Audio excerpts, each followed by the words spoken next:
Chapter 21. Pushing his limits. Julius tried to gain distance between them, but they closed the gap instantly.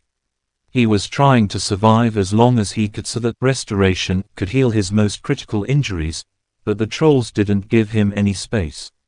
They brutally attacked Julius with rage-filled swings, leaving him desperately dodging for his life. His movements were sloppy due to his injuries and took a couple of clips on his arms that fractured more bones. It was only due to his skill that he hadn't taken another direct hit. All the while, Julius was creating an enhanced firebolt, compressing as much mana as he could into it. He couldn't create a second one, not while he was healing and using kinetic mana to evade. But he needed to kill or disable one of them with a single strike. It was the only way. Julius needed to use kinetic energy to increase the intensity of firebolt. He had been practicing relentlessly ever since he had the idea, but he hadn't succeeded a single time. If there was ever a time, it was now, because if he didn't, he would soon be crushed into an ice paste. As he dodged, Julius focused everything on generating even more kinetic energy into the flame. He envisioned it bursting with a brilliant intensity. He could feel something shift. Not hesitating, he threw every ounce of will into it. Julius unleashed a primal roar of pure desperation and pushed the final key in place. Something snapped into place and the entire construct underwent a qualitative change. It twisted into itself and then expanded to become much thicker and longer. It now resembled a baseball bat in size and form. This firebolt was much different than the enhanced version. Instead of a violet hue, it was a pale icy blue bolt of mana and released a terrifying pressure of its own. Then, using the momentum of an incoming swing, along with a shit ton of mana, he blasted himself as far away as he could. Managing to give himself a good amount of distance, Julius sent the enhanced firebolt at the larger troll. He could feel its weight pressing down on him as it shot toward the troll. It reached the troll so fast that he could barely track it. One moment it was hovering over his shoulder and the next it was surging across the plains in a blue line. The icy blue firebolt tore straight through the troll's head, leaving a perfect 1-foot hole where its eyes and mouth were. The bolt continued flying even after it went through its target, detonating against the mountain in the distance, leveling the mountainside in a violent explosion, creating a shockwave you could see from far away.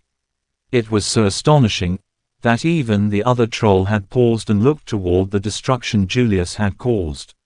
It looked at its leader's corpse and then at the mountain, and then shifted its attention to Julius with wide eyes. The anger in its eyes had faded. Now there was only fear present in its gaze. It didn't even try to fight anymore, it just turned away and ran. It took Julius some time to comprehend what had just happened, but he got his bearings back before the troll could make it very far. He created another compound firebolt, this time with much less mana, and sent it screaming towards the retreating troll's back. This one didn't tear through his target, but it detonated on impact, annihilating half of the thing's back in a single attack. It fell toward the grass, twitching in jerky motions. It still wasn't dead. Its ridiculous skill was keeping it alive and trying to heal it. These things were truly cockroaches. They don't even die with half of their body blown apart. It was insane. However, he did not let it suffer for too much longer and put a firebolt in the thing's head. Julius had barely any mana left and most of it was life mana, which was still trying to heal him back to health. He dropped to his knees, the pain and exhaustion finally catching up to him now that it was over. Restoration had almost healed him, with just some minor fractures and fatigue remaining. Thus, he just laid down for a moment and waited for it to finish up. The new technique he created at the end still shocked Julius. He knew it would increase its power, but he didn't expect it to increase by that much. When he had been practicing, he had been trying to feed kinetic energy to the flames. In the end, he realized that wasn't the correct line of thinking. Julius was already condensing a lot of kinetic energy and fire mana when he made an enhanced firebolt, but he never thought of them feeding off each other. Typically, They would interact separately, one was hot and the other had force. However, he figured out how to blend them so that they each amplified one another. It was more effective than he could hope for. However, the amount of mana it took for the firebolt that took the leader out cost over a quarter of his fire and kinetic mana. It wasn't something he could use that often in a fight, but its firepower spoke for itself. Out of nowhere, his stomach started to grumble, making its displeasure known. Julius also noticed how thirsty he was. He almost forgot that his main reason for going to the mountain was to find a water source. For the first time, he was envious of those with a water affinity. However, he didn't waste any time. He got up to his feet and before he made his way to the mountain, he went over to the bodies of the trolls. Rummaging through their chests, Julius found several cores with life affinities. He didn't know what he would do with them yet, but they might come in handy later on. While he was walking, he took a look at the massive mountain range in front of him. It was hard to estimate how tall it was, but there were many crevices, overhangs, and trees littered all across its surface. Now that he was closer, he could tell there were many towering peaks dusted with snow that were separated by large canyons. It almost felt a bit unnatural the way the rock formation was structured. As Julius was walking toward it, he checked his notifications. Firebolt LVL5 to LVL9. Thermal compression LVL4 to LVL7. Savage dance LVL2 to LVL4. Kinetic release LVL9 to LVL10. It might have been one of the largest increases he had seen yet. Though that made sense, it was the most dangerous situation he had been in. Fighting 4 opponents 2 tiers above him increased his skill gains by quite a bit. The attack at the mansion didn't really count. Julius had been constantly protected by Lucas and Edwin. Lucas and Edwin, Julius's mind wandered to them. It hadn't been long, only 2 days, but it had already seemed like more time had passed. Julius was so busy trying to stay alive that he didn't have all that much time to worry about them. Almost getting eaten by monsters 3 times in less than 2 days would do that. On a bright note, it seemed like kinetic release had finally leveled up to level 10. He was heavily anticipating what kind of options he would have. Skill kinetic release has reached level 10. Would you like to evolve kinetic release? Skill kinetic release is evolving. Possible advancements: kinetic burst, kinetic trap, kinetic distribution, and kinetic reinforcement. Julius had 4 options available. All of them sound very useful and interesting. Kinetic burst was most likely the direct upgrade. Kinetic trap sounded interesting. It was probably offered because of the way he used clumps of kinetic mana to ambush the wolf. It would be good skill for setting up traps and ambushes, which has been Julius's main style so far. But it wasn't what he wanted to become in the future. He was forced to rely on these tactics because he was of a lower tier than his opponents, but it didn't fit into the style he envisioned for himself. Kinetic distribution appeared to be what he had been expecting. It sounded like it added absorption to the skill, which could help with many applications. Kinetic reinforcement was the one that appealed most to him. Right now, Julius was like a glass cannon. He could put out a lot of damage with enough time, but his physical abilities were far behind. Kinetic reinforcement would balance him out nicely. With that being said, would being a balanced fighter keep him alive? If he was honest, the only reason he was alive was because of his offensive prowess. If his attacks were any less powerful, the trolls would have tanked his assault and healed without stopping. Julius would not have been able to kill even the first troll if his firebolt was too weak. It came down to the decision of whether to improve what he was good at or to address some of his weaknesses. Kinetic reinforcement sounded different than how Julius was using kinetic energy. Currently, he would send bursts of kinetic mana to his limbs to either increase his speed or deliver a kinetic strike to his opponents. However, he didn't reinforce his body at all. It was constantly getting ripped apart by his violent applications of kinetic mana. With the sheer quality and quantity of his mana, he could be pumping much more kinetic energy through his body, but it was too weak to handle it. He would burst like a bubble if he tried to use any more. It was only due to restoration that he was able to use kinetic energy in his legs earlier with so much force. Even then, he could feel his muscles being broken down and his skeleton cracking from the pressure. When it came down to it, he felt like he could reproduce the effects of kinetic distribution without the skill. He had already been using the absorption aspect without a skill, but how much would losing the release aspect affect his constructs? On the other hand, he didn't feel as confident replicating the reinforcement ability. It was a difficult choice and he contemplated it while he was hiking his way up the mountain. He didn't spot any more trolls, but he realized that the mountain wasn't as simple as he thought. Several trails led further up the mountain, but there were also several paths that led deeper into the heart of the mountain. He was expecting the trolls to come from one of the paths and that there was a population somewhere either further up or deeper in. It was impossible to know from where he was, but Julius expected a mountain like this to have some sort of runoff. It might be on the other side of the range, but he was also worried that was where the trolls or other monsters would settle near. Most species needed a consistent source of water, but right now Julius wanted to avoid any more trolls or monsters for the day.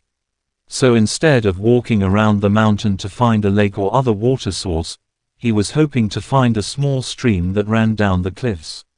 He took a path that took him deeper down into a ravine-like structure and hoped it led to some water. The walls of the ravine were quite wide and blocked out much of the sun, making it feel cold and moist.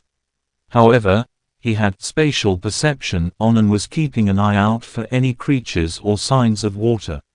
After only several minutes, he sensed moving water just up ahead. It was flowing down from a ravine's walls and gathering in a pool of water at the base. Julius didn't sense anything other than some small animals, and immediately dashed for the water, giving it a small test before gulping down mouthful after mouthful of the delicious icy cold water. Once he was satiated, he took a break on a small rocky shelf and just laid down. It had been a long day and he still needed to choose which skill he was going with. Chapter 22, Physical Transformation. His gut was telling him to go with kinetic reinforcement. He didn't like that he was relying on his instincts to guide his skill choices so far, but they hadn't led him astray so far. Congratulations, skill, kinetic reinforcement, uncommon, acquired. Biting the bullet he chose, kinetic reinforcement. Typically, when he learned a skill, the details of how to use it were ingrained into him. It made activation much quicker and easier. However, it seemed like kinetic reinforcement was not like normal skills. Julius had expected to learn how to apply kinetic mana to strengthen his body, but not this. It started as a warm flow of kinetic energy suffusing his body. It felt good. For about a few seconds at least. Then it felt like fire ants were crawling up and down his body. It didn't hurt at first, just more uncomfortable than anything else. However, it soon felt like the ants started to eat him from the inside out.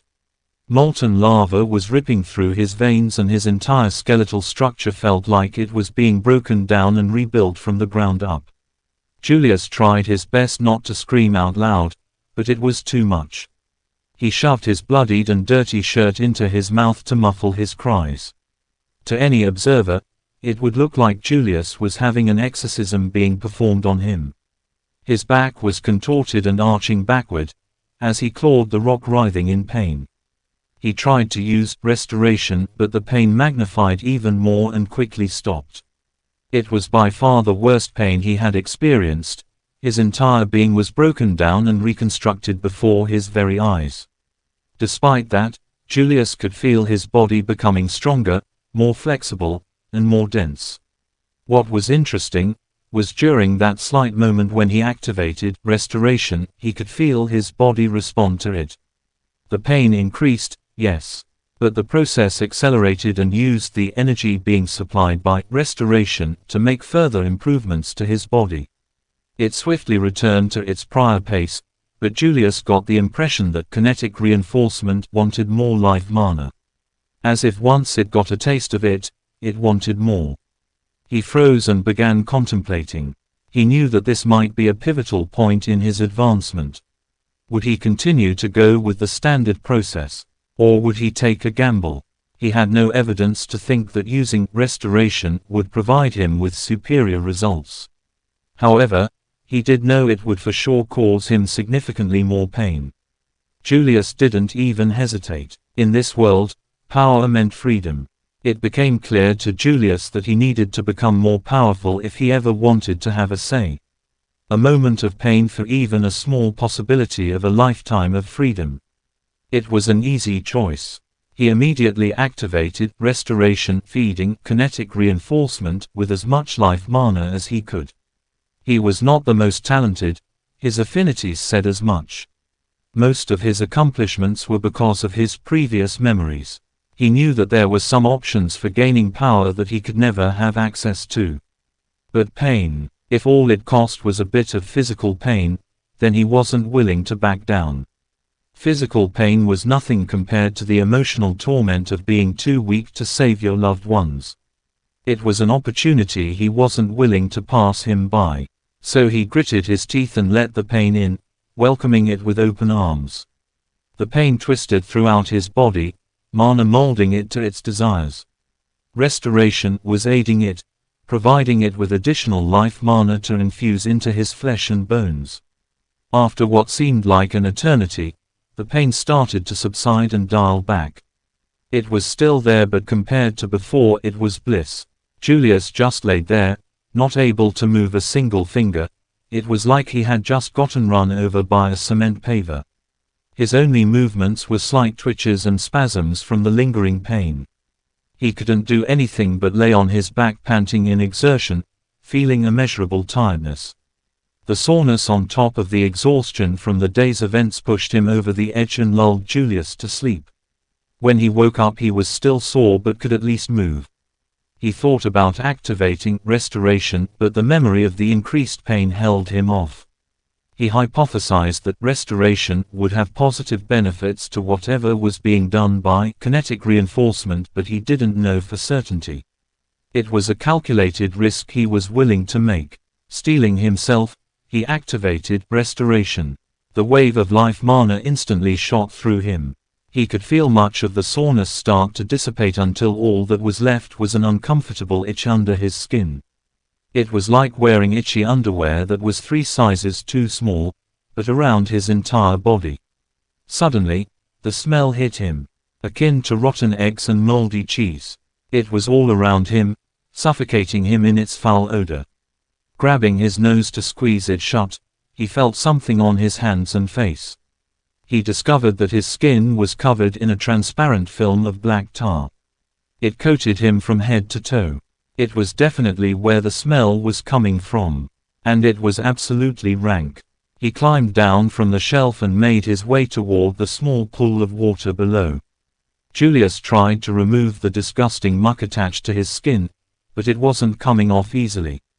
The water helped a bit, but after a couple of minutes, scrubbing it off with his fingers wasn't working. He didn't have anything to scrub himself, so he decided to use a flat rock he found lying around.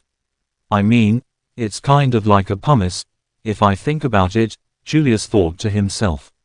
Julius viciously scoured his skin with his rock, making sure there wasn't anything left on it. The pool was already becoming black, contaminated by the tar-like substance. It took almost half an hour until he was completely clean, or at least as clean as he was going to get without a proper shower. The biggest problem was his clothes. His pants were soaked in the substance, and even after scrubbing them for a good while, they still smelled like the back alley of a nightclub. He ditched his shirt. He could go without a shirt, but he didn't want to go completely native, so he bore with it and put his nasty pants back on, praying he didn't catch any unfortunate disease on his private parts. Now that he was clean, he noticed how different he felt. His skin was much stronger and more pliable than it was before. When he was scrubbing, he noted how aggressively he was able to exfoliate his skin without tearing or bruising it. He barely felt the rock on his skin even though he was going to town on it. He also felt more dense, like his bones became steel rods, but at the same time he never felt so light in his life. It seemed like kinetic reinforcement had lived up to its name. He wanted to check out his status to see if the changes he felt were reflected in it. Surprisingly, there were a lot of notifications that he missed. Restoration LVL3 to LVL6. Kinetic reinforcement LVL1 to LVL5. Julius was shocked. Kinetic reinforcement had gained 4 levels although he just got the skill. He hadn't even used the skill yet and it was a third of the way until the next rank up. Restoration had also gained 3 levels. It appeared that using restoration in conjunction with kinetic reinforcement had done wonders for both skills. He also felt like there were other benefits from pushing himself that weren't represented in his status. Through the intense pain, Julius could distinctly feel life mana augmenting the process as well. He believed that after some experimentation he would find out if it was worth it. He was praying that the pain was worth it. Name: Julius von Hyperius. Tier: 1. Skills: Spatial Perception LVL18 Rare. Savage Dance LVL4 Rare. Thermal Compression LVL7 Uncommon. Firebolt LVL9 Uncommon. Restoration LVL6 Uncommon. Kinetic Reinforcement LVL5 Uncommon. His status was looking pretty nice. He had a total of 6 skills and had 4 more open spots for additional ones. He still wanted a defensive skill, like a barrier or shield. However, kinetic reinforcement gave him confidence in taking more damage, even though he hadn't tested it out yet. Furthermore, he was seriously considering a movement-based skill. In the fight with the trolls, Julius would have seriously benefited by being able to disengage from his opponents. Blasting himself back with kinetic energy worked, but it was very inefficient. First, he couldn't dictate exactly where he would land, and second, his body couldn't handle such violent uses of kinetic mana. However, now that he was thinking about it, kinetic reinforcement would most likely take care of the latter problem. Wanting to test it out, Julius walked from the pond to an open spot a couple dozen feet away. He started slow and gently fed a bit of mana into his legs. Except that instead of the slow steam of mana, his body sucked it up like a sand in the desert. He ended up putting way more in than he expected, but to his surprise, it felt fine. At this amount, it was similar to how much he was putting into his legs while fighting the trolls. Before, Julius needed to feed restoration into his legs to counteract the damage the kinetic energy was doing to them. Now, it wasn't tearing his muscles apart or putting an extreme load on his bones. It felt like his legs were humming with energy that was just waiting to be let loose. As if someone has hooked up a car battery to his feet. He took a quick dash forward, releasing the pent-up kinetic energy. Julius noticed that he wasn't able to control the release of kinetic energy as well. However, that was to be expected, considering he no longer had kinetic release. With that being said, his legs felt fine afterward. He could probably repeat the same technique over and over now until he ran out of mana. Previously, his legs could only handle his burst step after restoration healed them enough, which took a few seconds of healing. Currently, his body felt like it could take much more mana and was reacting to it much more fluidly. There had always been a small delay when he used this technique, but it was instantaneous now. Despite the noticeable drop in his control over the release, he was quite happy with the results. It reminded him why he chose to forego mana manipulation. It would be better in the long run if he didn't rely on a skill for something that was integral to kinetic energy control. Julius usually forgot that he didn't have mana manipulation, but to be honest, he was thankful every day for it. He would be restricted by the skill parameters for most if not all his constructs. For example, Firebolt was his most offensively powerful skill, but there were some things he could not change about it. The activation sequence, the amount of mana it used, and the general construction of it were the same every time. If he wanted to change it, he needed to modify it after it had already been created. Most skills were like this: you sacrifice flexibility for reliability and speed. However, in his opinion, for an integral ability like manipulating mana or kinetic energy, skills become a crutch. He believed that these skills would restrict him and he would lose a lot of adaptability in the long run. Julius hadn't heard about any other person modifying Firebolt or other skills like it. But he also hadn't heard of anyone not having mana manipulation. If someone wanted to change a skill, they did it during a skill advancement or evolution. He suspected that people's over-reliance on the mana manipulation, or the skill itself, had constraints in its usage that prevented them from being able to modify their skills like he had done. It was a lot harder to do without a skill and took a lot more practice, but he maintained his stance that it was worth it. If he hadn't trained so hard, and practiced in creative and challenging ways, he wouldn't have been able to create the compound Firebolt. He would be stuck using the normal Firebolt, and he saw what they did to the troll. Or rather, what they didn't do. The troll had taken 4 Firebolts to the face and didn't even phase it. Without a better way to do damage, his corpse would be roasting over a campfire, filling the bellies of the group of trolls. Now, he would just need to practice using kinetic energy without the skill. He expected it to be easier than when he was learning mana manipulation manually, because Julius still used kinetic aspected mana to generate the majority of his kinetic energy.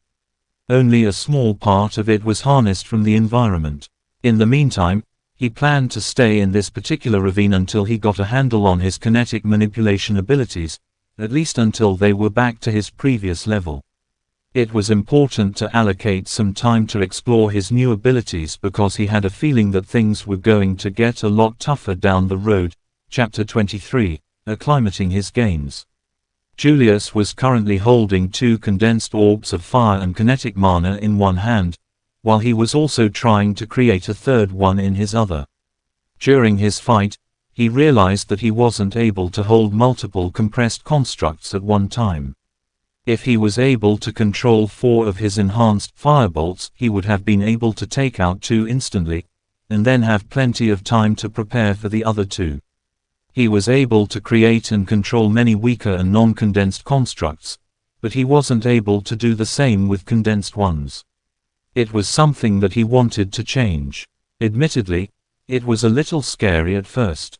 He could barely control 2 condensed orbs at one time, and any mistakes would cause them to blow up in his face. Not to mention, the noise might alert other monsters in the area of his whereabouts. It was stressful but valuable training for Julius. His kinetic control had taken a noticeable dip, but he was already recovering to his previous level at a rapid pace. He also discovered that just as he was able to augment his flames with additional kinetic energy, he was able to weaken them as well. This meant he was able to create dangerous compressed orbs of fire and kinetic mana, and then slowly dissipate them. Originally, he thought he would need to hold them while practicing and then shoot them across the plains after he was done. So he was glad he didn't have to resort to that. There had been another surprising benefit as well. While dissipating the orbs, he was able to recover some of the mana expended to make them. It allowed him to practice more, as he didn't need to constantly wait and regenerate mana. It was incredibly taxing though, especially while holding multiple orbs that were practically bombs, but it was the perfect way to challenge himself. And if he was being honest with himself, the danger excited him.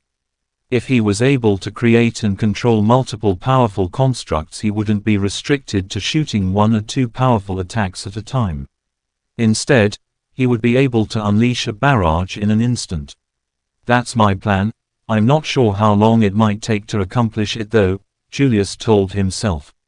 However, if he got to that point, he would finally need to start worrying about having enough mana to power his attacks. This was funny because he thought that out of everything, he wouldn't be worrying about having enough mana. Now, with his new attack, he wasn't quite sure he would have enough for more than a few constructs. Several days quickly went by like that. He would train like a madman for every second of the day. He had even given up sleep to practice longer. Restoration was able to take some of his mental exhaustion away, and he now only required about an hour of sleep a night. It was a game changer when it came to training. He also began practicing using kinetic energy with his improved body for several hours each day. He tried out everything he could think of, though primarily, Julius was practicing his ability to quickly move in a single step. In a fight, the difference in being an inch from where you needed to be could be the difference in life or death. It was crucial to be able to properly gauge his position relative to his opponents, which was easy thanks to spatial perception. It would allow him to capitalize on small openings or timings that would make or break a fight. But he also needed to be physically capable of precisely positioning himself. It was much harder than one would expect. The amount of force he created when he released the kinetic load launched him forward like a missile. It was fast and exactly what he was looking for in this technique, but it was too fast. At first, he was trying to stop himself with pure friction, but the speed would be too much for him to stop in time. Instead, he would either trip over his legs or slide for several feet before coming to a stop. The only way he prevented this was by going slower. However, that wasn't ideal either. His whole reason for this ability was to move incredibly quickly, efficiently, and precisely. He didn't want to sacrifice one of them for another. It was greedy, but in his opinion, necessary. So Julius came up with a new idea. Not only would he release kinetic energy to dash forward, but he would also absorb his kinetic energy to stop. Thanks to kinetic reinforcement, his body could take the extreme force of stopping so abruptly. It was the technical aspect of it that made it hard. Much like when he was first learning how to properly unleash a kinetic strike, he was having a hard time with the timing. Julius placed several rocks as targeting points for his training. He would start at one, then burst as fast as he could to the other, attempting to kill his kinetic energy right in front of the rock, pretending it was a monster. He would continue these drills for hours on end, until he was no longer able to physically, or got bored with it. Honestly, it was usually boredom that ended his training, because restoration took care of physical fatigue. He hadn't even felt hungry yet, which he theorized was also because of his skill. With that being said, his build was coming together. He evaluated his strengths and weaknesses and decided on a path for himself.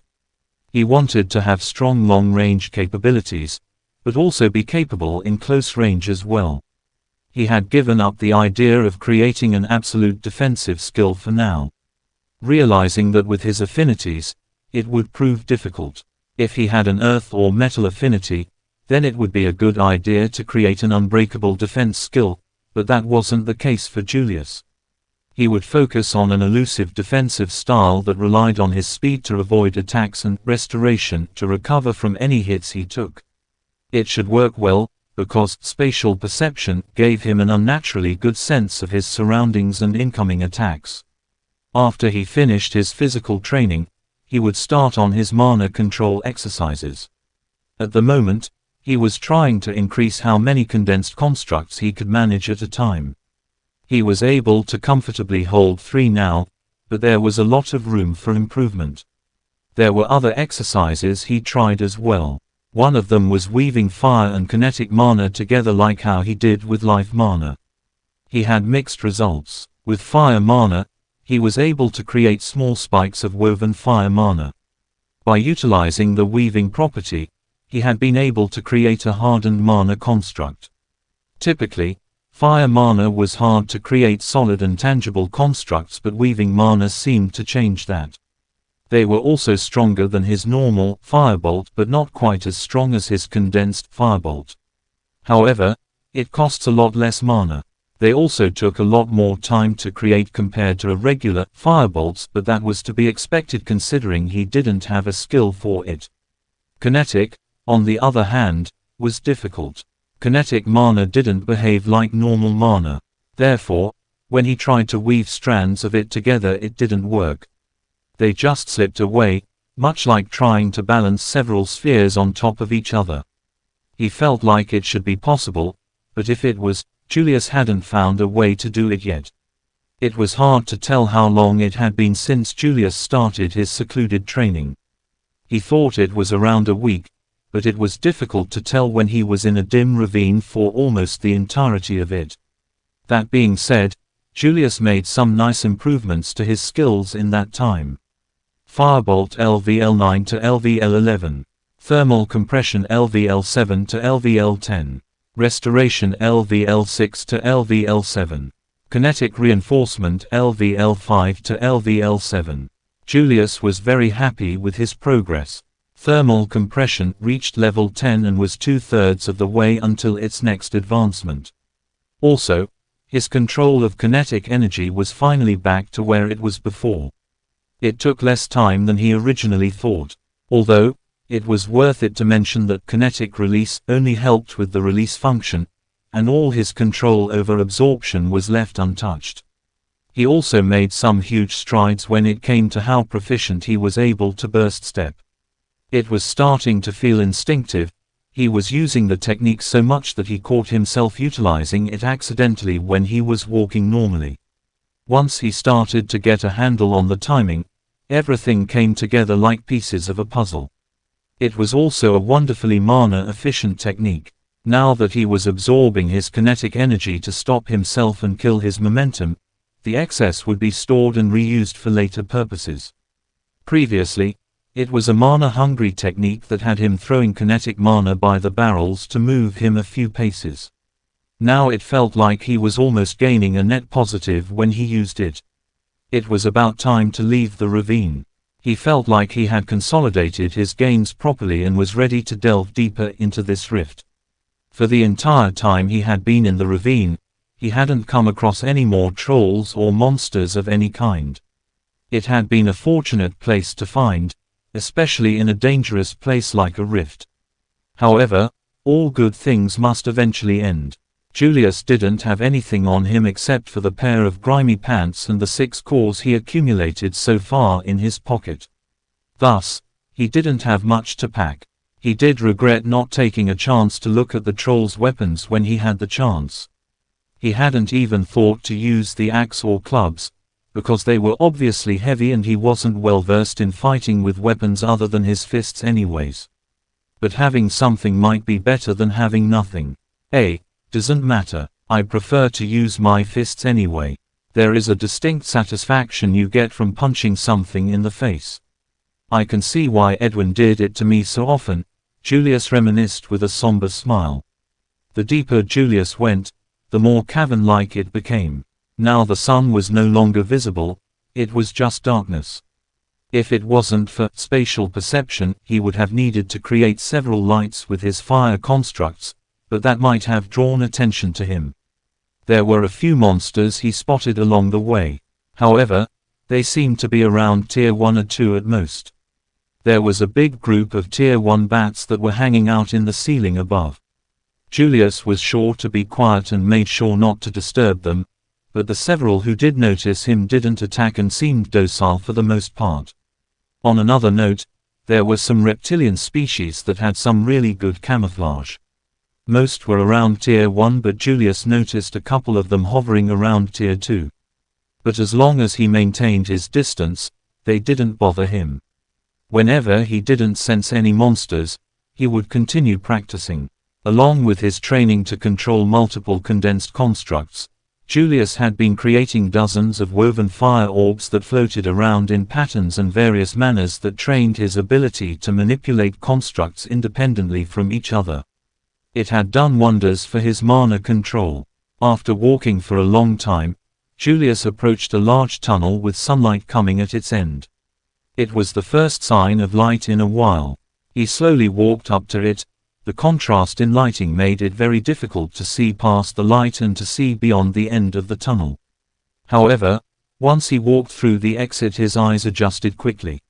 What he saw blew his mind away. He had been prepared for a lot of things, but not this.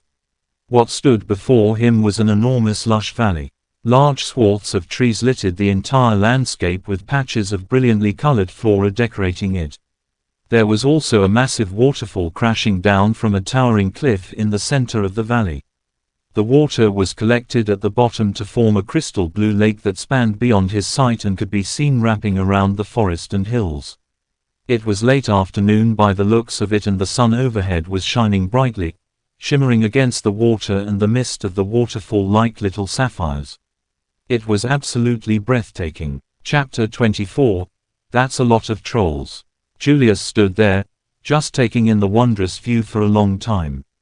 He had been fighting and training so hard that he almost forgot that he was in another world surrounded by magic. It was times like this that reminded him of his hopes to explore the continent and the world beyond.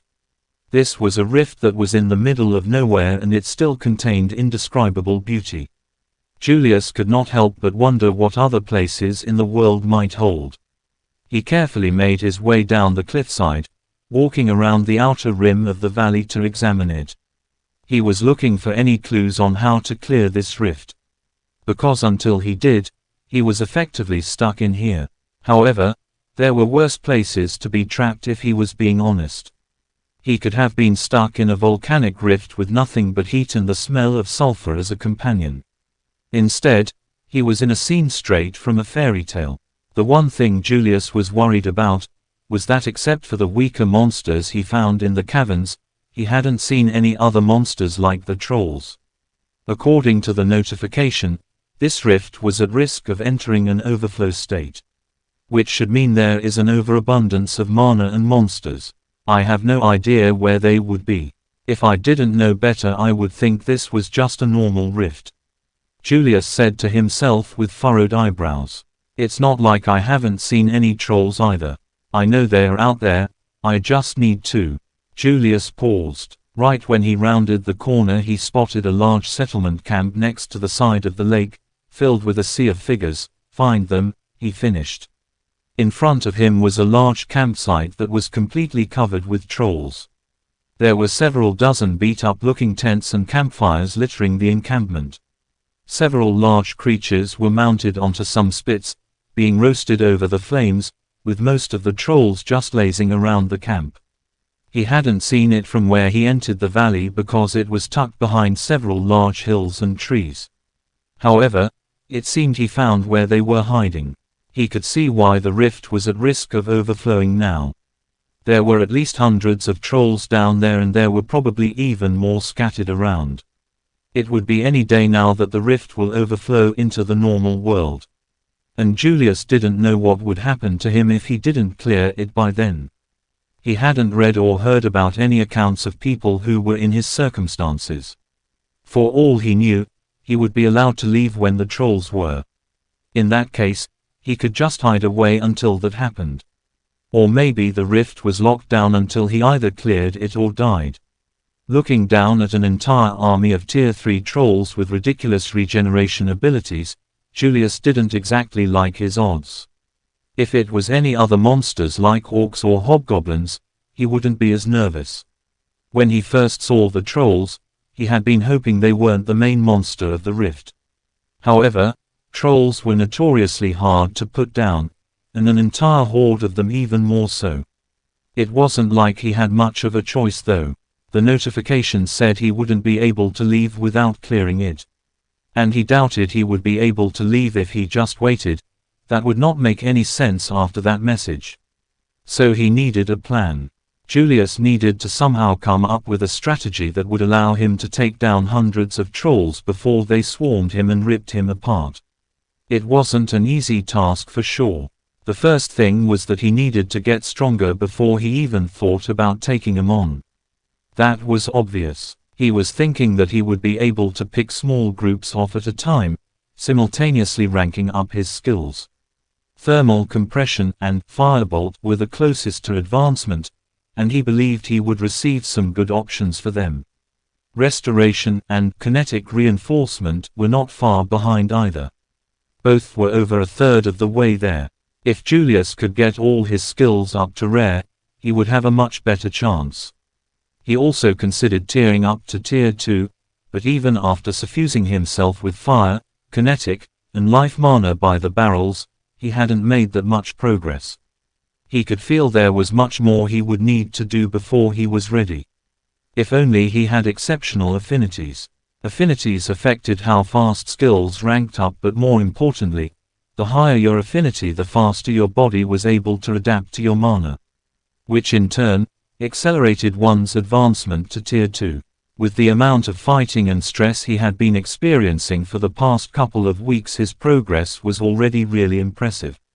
However, if he had higher affinities, he would have probably doubled his gains, both in skills and in regards to achieving Tier 2. I am really envious of those with perfect affinities. I cannot even imagine how fast they can advance, even without having to fight for their lives, Julius brooded to himself. Yet, there wasn't anything Julius could do about that, and it wasn't worth griping about. He could only focus on what he could do in the present with what he had available to him. Julius hid behind some cover and observed the settlement for a while. It seemed like some groups would come and go on a regular schedule. Those who came back usually had some sort of meal in their possession. Some had extremely large prey that took a couple of trolls to carry, while others had smaller but still quite large prey slung over their shoulders. He deduced that these parties were sent out to collect enough food for the rest of the settlement. The group of 4 he fought before probably were doing the same. On second thought, Julius wondered if the other trolls in the group had noticed their absence yet. He observed that most of the groups were in parties of 4 to 6. Most of them were carrying the same clubs he had seen before, and only a small amount were carrying proper weapons like axes or the occasional hammer. It was getting close to dusk now, and he was planning to stalk after one of the smaller parties if they went out. Just as he was going to head back to his ravine, Julius got lucky and spotted a group of 4 leaving. He quietly followed them as they made their way through an opening back into the mountains. Julius was aware of their sense of smell being better than most monsters, so he kept a liberal distance from them. Thankfully, they didn't move quietly. With spatial perception to help, it was easy to track their movements. Soon, they exited the cave which led to another valley. This one was much more bare than the first one he saw. It was a simple flat grassland with a large river splitting it in half. On the grassland were many large creatures that resembled buffalo. They were probably the large creatures Julius had seen being cooked on the fires back at the camp. They were similar to buffalo in the general shape, but their size was much larger than any buffalo Julius had ever heard about. They were the size of a small truck whose heads were about the size of his entire body. Julius saw the 4 approach a buffalo slowly, and once they got close enough, charged right at it with their stone clubs. The buffalo noticed their attack and tried to immediately flee. However, it seemed that as big as they were, speed was not their specialty. The trolls quickly caught up to it and started to lay into the beast. It was a brutal beatdown that displayed no technique, just pure violence and strength. The buffalo itself put up a valiant fight. It was slow and probably only a high tier 1 or low tier 2 at most, but its size made for an impressive show of its endurance. It tried to kick or smash into the trolls, but whatever damage it did was immediately regenerated due to their skill. The result was inevitable. The buffalo fell, but not without giving a fight, something Julius respected. He had considered trying to intervene, but he thought better of it. While he could have saved the buffalo, it was still a rift monster, and he needed to clear the rift. Therefore, he allowed the buffalo to tire out the trolls as much as it could before he stepped in. At that moment, Julius could hear some loud grunts from the group of trolls standing over the carcass. Based on their body language and sounding like they were arguing, Julius suspected they were trying to decide on who was lugging the buffalo back. After some intense arguing and a small scuffle between them, 2 trolls were chosen to carry the buffalo back to camp. Julius waited by the entrance back into the cave. He was simultaneously creating 4 enhanced firebolts in front of himself. The 2 who were carrying the buffalo were far behind the other 2 who were walking ahead. It was perfect. Julius managed to create the constructs within a couple of seconds, an impressive feat that spoke of his diligent practice. Then once they walked past his line of sight, He unloaded 2 of them into each troll's face. The 2 trolls didn't even have time to react. One moment they were walking, the next their heads were gone in a smoky ash. Julius was able to make the explosions less noisy than before by absorbing some of the excess kinetic energy from the blast. However, it still resounded with a solid boom, alerting the other 2 trolls. The other 2 just stood there for a bit, confused as to what had just happened. All they heard was an explosion, and then they saw their friends' headless bodies fall to the ground. They looked around to figure out who had done it. Julius could have just continued to hide and finish him off like the others, but he was out here to train his skills in real combat. So he came out of his hiding spot and walked directly at the trolls, staring them dead in the eyes the entire time. As he walked towards them, he wove together a dozen of his new spikes out of fire mana, compressing as much as he could within a short period. He wasn't able to weave mana into his firebolts, so he had to create these without any skill aiding him. However, he wanted to try them out. Unlike Firebolt, Julius had more control over the trajectory of these constructs. Firebolt was only able to go in a straight line, but he was able to curve and control the spikes like they were homing missiles. One of the trolls seemed to collect his composure before his friend and bellowed in rage as he charged at Julius. He just continued to walk calmly toward the enraged troll. Savage Dance was honing his mind to an extreme, and he sent a dozen spikes spiraling toward the troll from multiple directions. The troll saw the spikes attacking it but chose to ignore them and continued to charge in a straight line. The spikes weren't just constructs that were easier to maneuver, they were also harder, like an actual metal spike. Unlike Firebolt, which was intended to detonate on impact, these were made for piercing. The spikes were shot out to surround the troll and then curved so that they were coming in to attack from all angles. About half of the spikes unfortunately missed due to Julius's inexperience in shooting them at a moving target. However, the other half managed to lodge themselves halfway into the troll's skull and neck. That still wasn't enough to put down the troll. It had dropped its club but was still making its way toward Julius, albeit more slowly, with several spikes impaled in its face and throat. It would seem nothing short of decapitation or destruction of their entire torso would kill them. However, just because the spikes didn't explode on impact, didn't mean they couldn't explode at all. The spikes were still connected to Julius's control, and he sent a small burst of mana to destabilize the construct and a concentrated burst of kinetic mana to blow them up. While the piercing alone didn't kill it, the subsequent blast certainly did. It took its entire head off in a fine mist of blood. The last troll was charging its way to Julius as well. However, Julius just smiled at it with cold eyes. Chapter 25, Experimenting. Julius thought about just killing the troll quickly and being done with it, but he had a much dumber plan.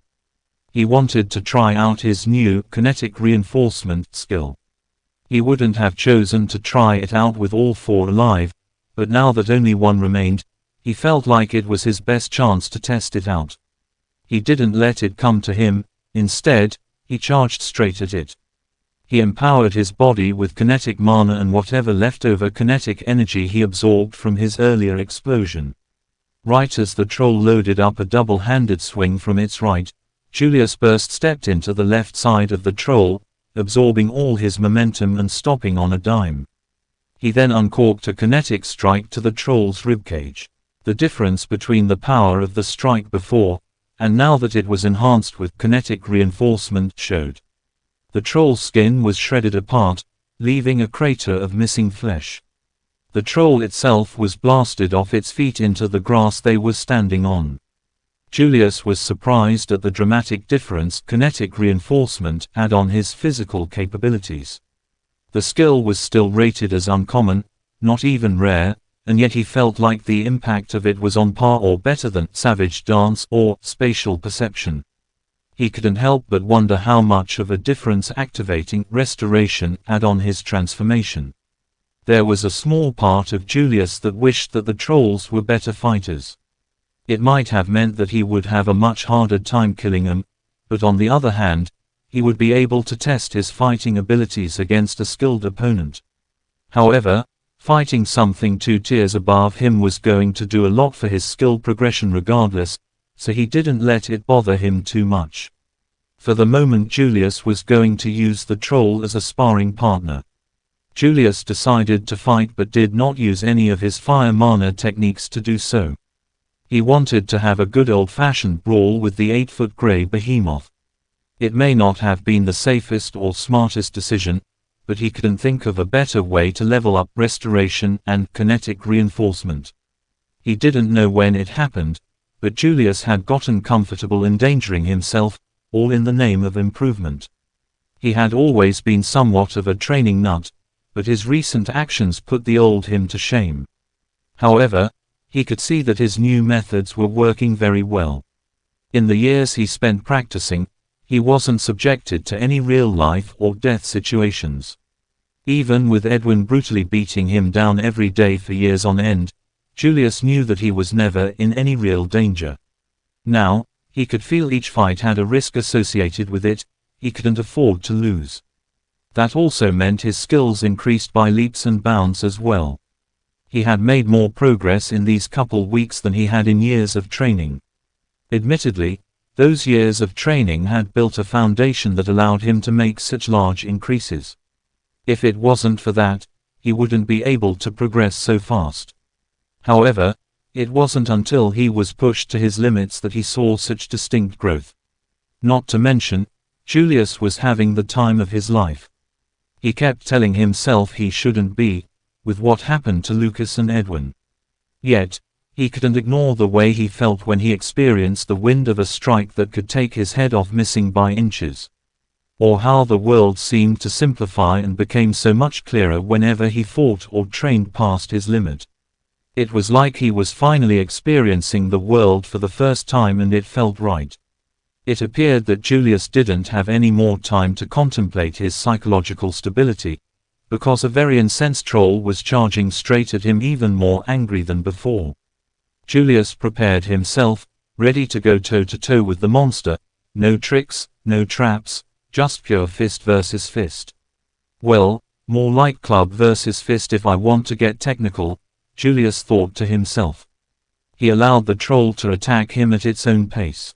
He didn't attack it in return, he just focused on evading its wild strikes. Spatial perception, savage dance, and kinetic reinforcement complemented each other very well. One was able to give him unparalleled awareness, another allowed him to have exceptional control over his movements and decision-making, while the other gave him the power to take advantage of the other skills. The troll was still vastly stronger than Julius, but his ability to use kinetic energy to accelerate and decelerate so quickly allowed him to keep up. Thanks to his other skills, he was practically dancing around the troll. Although, he still had taken a couple of small grazes from the club. Though he said small, the strength and brutality of the hits still meant he had to deal with several broken and fractured bones.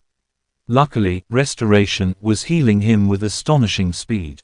It was much faster than before. All in all, Julius could noticeably feel himself getting better as the fight progressed. He hadn't allowed himself to get hit in the past few minutes, transitioning each burst of kinetic energy to another movement better than the beginning of the fight. He was also using barely any mana, though he would have been close to exhaustion if not for restoration taking care of it.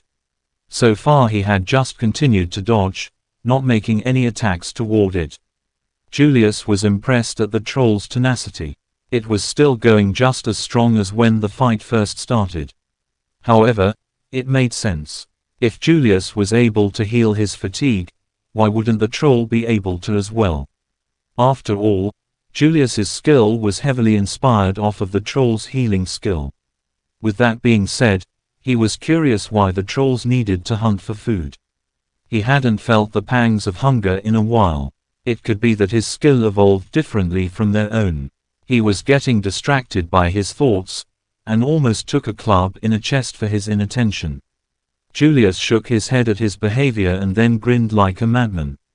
I think I got a handle on evading, let's see how I do with going on the offensive. The entire fight Julius had been the one on the receiving end of the assault, now it was the troll's turn. Instead of stepping back, he slid closer to the troll's chest. He unleashed a heavy kick to the troll's kneecap, causing a loud crunch. The troll, on one knee, tried to sweep Julius off his feet with a wild backhand, but he jumped over it and landed a clean punch right to the monster's temple. He felt something crack underneath his knuckles and quickly delivered 2 more swift strikes to the troll. Unfortunately, it recovered very rapidly and Julius had to disengage. He continued this pattern for several more minutes, experimenting with new techniques. He was able to consistently get into a position to strike the thing's head, but he was unable to kill it in a couple of hits.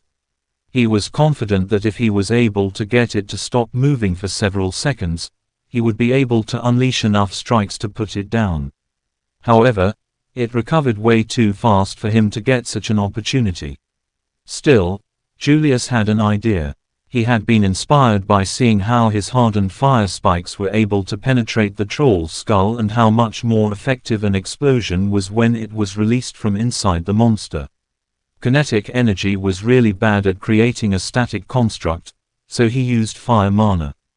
He wove a layer of mana around his right hand and compressed it into a sharp spike protruding from his knuckles, loading it with kinetic energy as well. The moment he saw an opening, he darted in and smashed the spike into the troll's chest. The spike was able to make it several inches deep and Julius detonated it. It wasn't his brightest moment.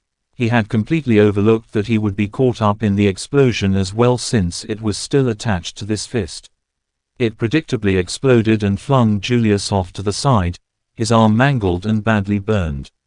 It was healing, but so was the troll. The fist-sized hole in its chest was being regenerated faster than Julius's own skill. If he hadn't improved his physique, that move might have taken off his entire arm. He didn't know if he could regrow limbs yet, but he didn't want to find out anytime soon. He tried it again. This time, he was going to leave the spikes in the troll's body before detonating them. The troll had become more wary over the course of the fight, but it was still a monster and continued to attack Julius with nothing held back. Julius evaded a wide swing and slid to the side of the overhead strike following it. Then he released a small burst of kinetic energy at the troll's foot, tripping it. Instead of a single woven spike, Julius created 2 side by side on his fist. With the troll struggling to get back up in time, he slammed his fist down on the back of its head, breaking off the spikes into its skull. He swiftly used the troll's body as a springboard and kicked off it with a burst of kinetic energy. As he was retreating, he released the payload inside the spikes. 2 quick consecutive thumps later, the head was gone, and in its place was a red cloud of blood. That might be the way to kill them without using all my mana, Julius thought to himself.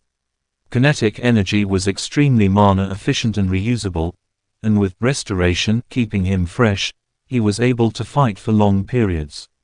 These new spikes were really good at killing the trolls. Compared to his enhanced firebolt, the spikes used a fraction of the mana. They were slower to create, but he could create a dozen of them at once and he would get faster with practice. The biggest advantage was that the spikes were able to penetrate deep into the flesh of the trolls and release a detonation, making the explosion much more potent than exploding on the outside. He would save firebolt, especially the very powerful blue one he made against the troll leader, for opponents that called for it. Otherwise, it was way overboard for regular trolls.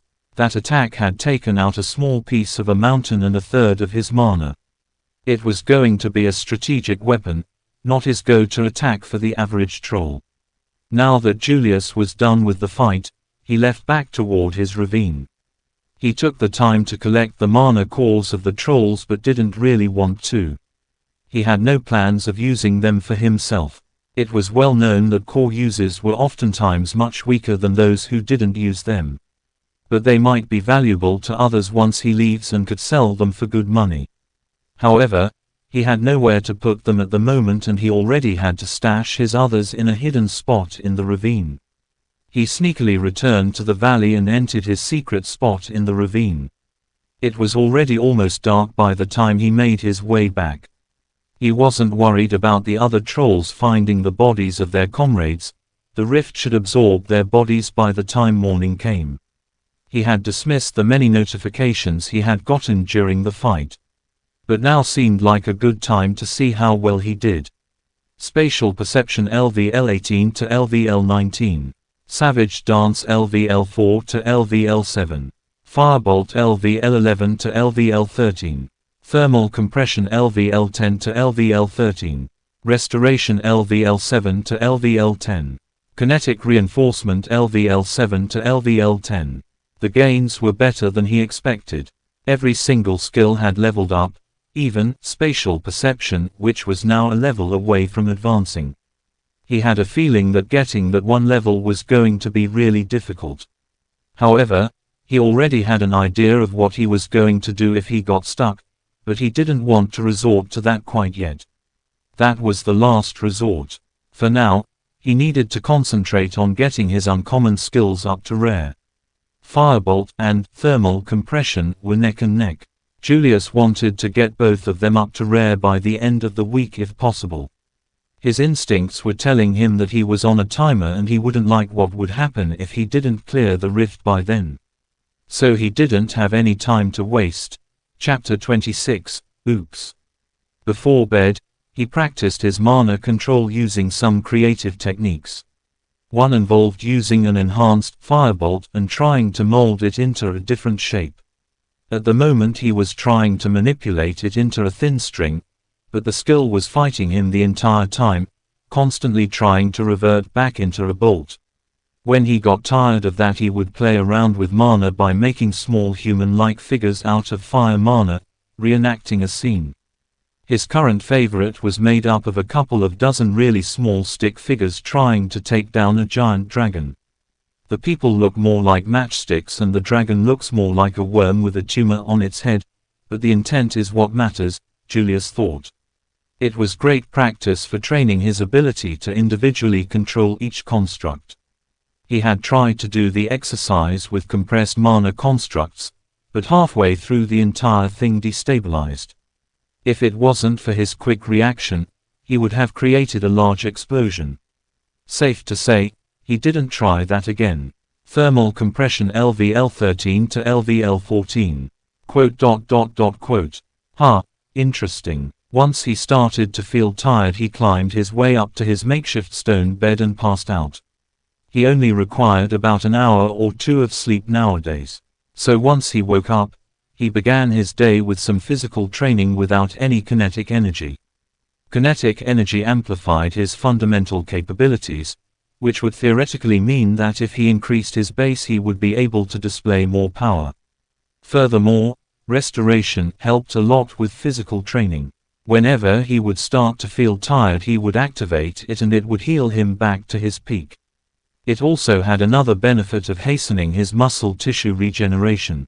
At first, Julius noticed that the skill was just healing him back to his original state and that wasn't good for muscle growth. His goal was to tear his muscles and cause muscle hypertrophy, but the skill wasn't allowing that. He made some adjustments to how the skill healed him. It wasn't easy. All modifications had to come after the skill had been activated and he had to make all alterations manually. But eventually, he was able to modify the skill to allow for muscle growth. It allowed Julius to stress his muscles far beyond what was considered normal and healthy. But with restoration, he was able to push himself without worrying about lasting damage to his body. He was currently doing squats with a massive slab of stone slung over his back. With every representative he was repairing his muscle tissue with life mana, enabling him to continue ripping them apart without stopping.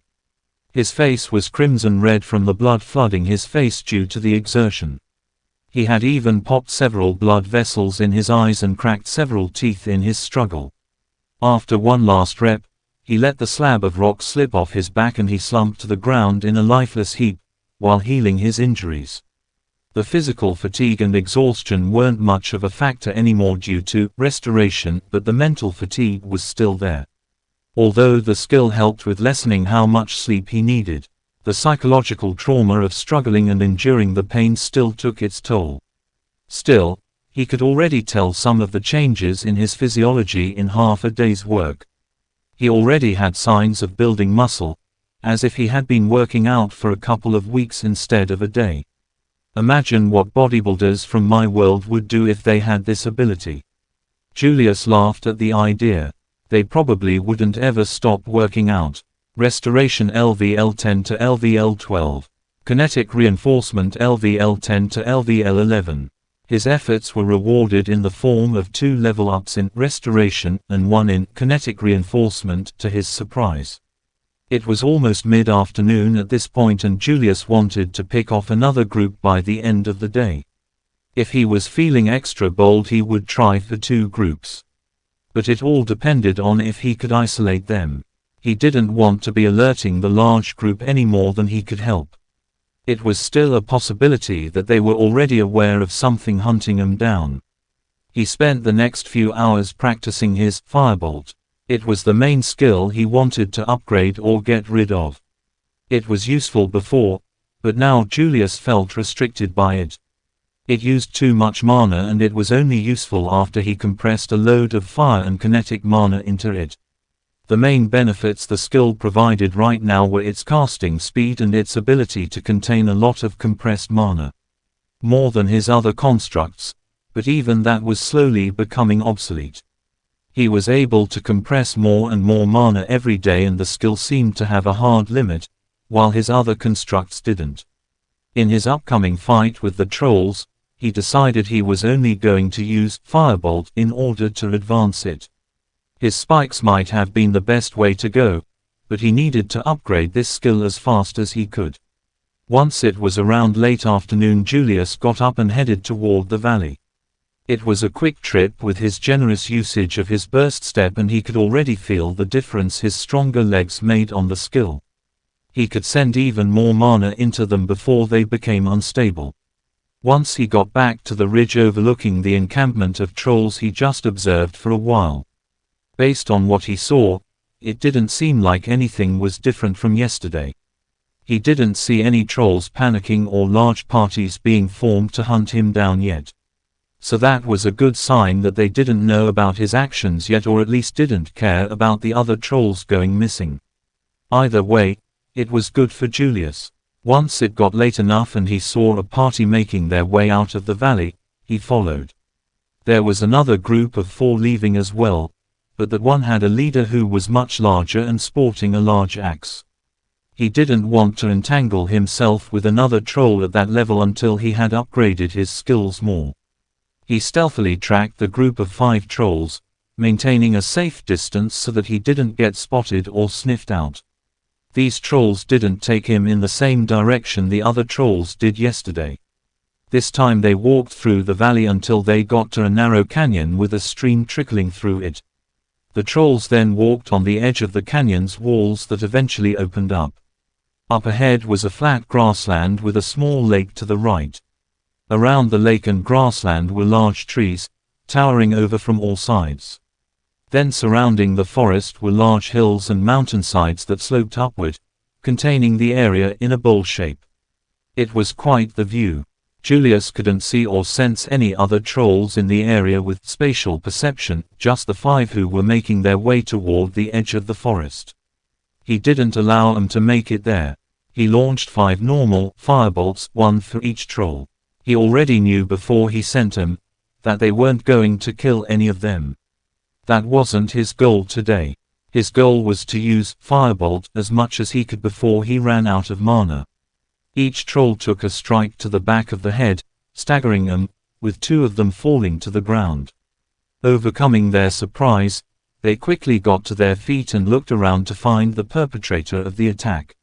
When they turned around they saw Julius standing there with another 5 firebolts in hand. In typical troll fashion, they didn't even hesitate and attacked as soon as they saw him. Julius was watching the trolls sprinting at him with a calm expression on his face. The best way to push Firebolt past its limitations was to use it in ways it wasn't intended to. That required him to think about its restrictions. For one, firebolt was only able to shoot in a linear direction. There wasn't much ability to change its trajectory once it was released. Secondly, there was a hard cap on how many firebolts he could summon at one time, regardless of how much mana he put into each one. With compressed mana, he could only control around 6 before he was unable to create more. The third but most important problem was its extreme mana usage. After learning about weaving mana, Julius understood how much mana was being misused in firebolt. For some reason, he wasn't able to create the skill with woven mana. He was still able to modify it, but creating a firebolt with woven mana would require him to completely disassemble it and would defeat the whole purpose of using the skill. That was why he had been trying to practice his ability to modify the shape of the firebolt itself. It was a silly idea, but he thought if he couldn't create a firebolt with woven mana, then he might be able to change the shape of it into a strand and then weave the individual firebolts together into a larger woven version. He had gotten close while he practiced at night, but the last step had eluded him. He had hoped that the added pressure of combat with the help of Savage Dance would allow him the mental capabilities to pull it off. He sent 3 of the firebolts toward the incoming trolls and started trying to weave the remaining 2 together. Savage Dance was already making it easier. The focus aspect of the skill was making its presence known. 2 strings of a modified firebolt were created before the trolls had made it halfway to him. Then he gripped the 2 strings and began to twist them together. It was an ugly application of weaving and resembled a 100-year piece of rotting twine more than anything, but they managed to stay together. The second he saw they had fused, he sent the construct at the trolls who were already pretty close. It gouged the troll in front across the chest, leaving a much larger wound than what 2 normal firebolts should be able to. It was almost on the same damage as an enhanced firebolt, but for a fraction of the cost. Firebolt LVL13 to LVL14. Nice. Julius had an excited smile on his face. More. The other 4 trolls were quickly on top of him, swinging their clubs trying to smear him across the grass. Julius didn't even try to engage, he just used several generous blasts of kinetic mana to rocket himself backward. All the while he was creating 3 more firebolts within an instant. As he was evading the trolls, he elongated the projectiles into strands and wove them together. This version had much more stability. It didn't look like it would fall apart with a light breeze. Julius shot it at a random troll's chest and it detonated with a resounding bang. It ripped the monster's torso to ribbons, leaving its upper half a complete mess, and it dropped to the floor in a puff of dust, blood leaking out onto the ground. It was the first time that Julius had managed to kill a troll without having to remove its head. It said a lot about the improvements to his offensive power. No notification though, Julius thought to himself with a frown. He continued to duck and sidestep the remaining trolls' attacks. It was easy to dance around the trolls with the open space and spatial perception, letting him know every troll's position at all times. While he was dodging, he started to create another 3 strands of firebolt. It was becoming easier and easier each time. After a moment he had another woven firebolt ready. The trolls took notice of the attack that had killed the brethren so easily and became a little warier of him. However, Julius didn't shoot it at them yet. This time he was using thermal compression to compress the finished construct. He didn't add much additional mana to it, and he didn't even add any kinetic energy. It was pure compression. It was like trying to squeeze a rock to make it harder. And just like a rock, the construct cracked from the pressure. He tried to wrestle back his control, but it was already too late. The construct crumbled apart and detonated in his face. Chapter 27, Dual Skill Evolution. The resulting explosion blasted him backward and tore apart the arm he had put up to protect his face. Savage Dance protected him from the influx of pain, and he was still able to function, frantically evading the trolls who had taken advantage of his mistake. However, he was injured pretty badly. He had lost his entire right hand and half of his arm from the explosion. Furthermore, he had severe internal bleeding from the concussive force, which had ruptured several of his organs. For the next several moments he was trying all he could do to survive the troll's assault while running restoration as hard as he could. The troll's endurance showed, and they didn't give him even a little breathing room. He was stuck within their flurry of attacks. They kept up the assault and he could feel himself slowly falling behind. Restoration not able to keep up with his accruing injuries. Finally, Julius realized he needed to take a risk.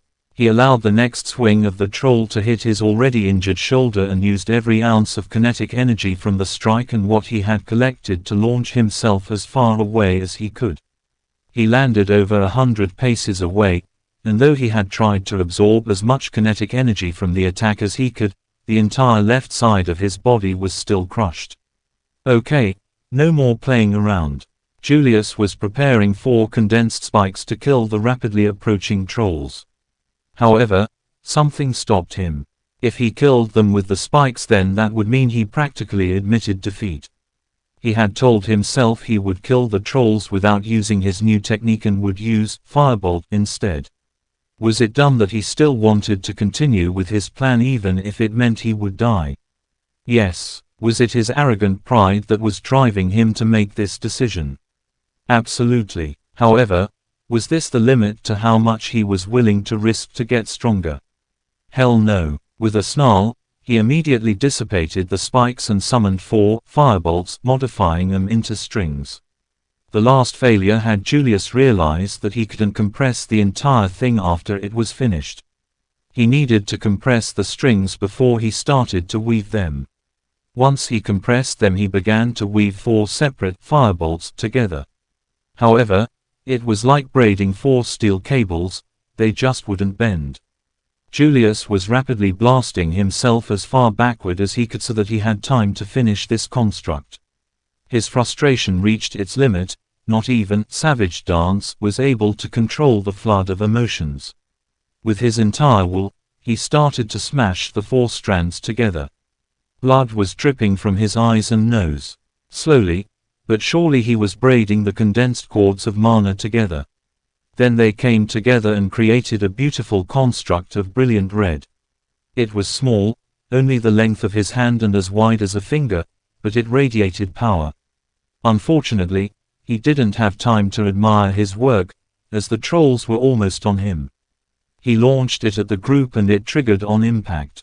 The resulting explosion tore through the 2 trolls in the front like they were wet toilet paper, and the 2 in the back were blasted dozens of paces away.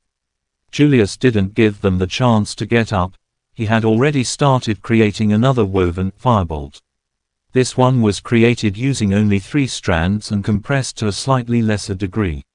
He was sacrificing a little bit of power for a much faster creation. In mere moments he had another ready to go and sent it at the troll, staggering to its feet. It didn't even notice the attack before it was killed. The last troll had lost its legs from the first attack and was regenerating its limbs quickly. But Julius created another projectile and dispatched it before it had even regrew its feet. He immediately dropped to the ground, exhausted. He had come really close to dying this time around. And it would have been entirely his fault if he did. However, there were some nice rewards for his boneheaded risk. Savage Dance LVL7 to LVL10. Thermal Compression LVL14 to LVL15. Firebolt LVL14 to LVL15. Restoration LVL12 to LVL14. Kinetic Reinforcement LVL11 to LVL13. Julius had finally reached level 15 in both Firebolt and Thermal Compression. Firebolt has advanced to level 15. Would you like to evolve the skill? Skill Firebolt is evolving. Possible advancements: Scorching Lance, Thermokinetic Javelin, and Arcane Construct. He was offered 3 paths the skill could take. Scorching Lance was the direct upgrade, while Thermokinetic Javelin was an upgrade that included kinetic energy in it.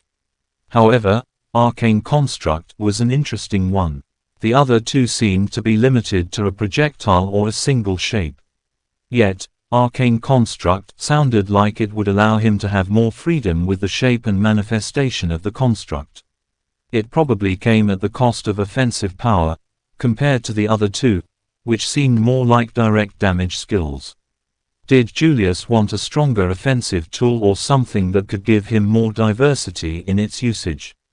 It was a hard decision. He didn't make a choice yet and wanted to see what he was offered for thermal compression. Thermal compression has advanced to level 15. Would you like to evolve the skill? Skill, thermal compression, is evolving.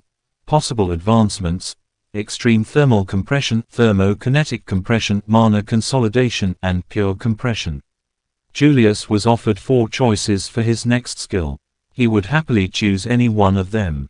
They all sounded good. Extreme thermal compression was a general upgrade, but he compressed fire mana the most out of all his mana affinities, so it would have a massive impact on his fire constructs.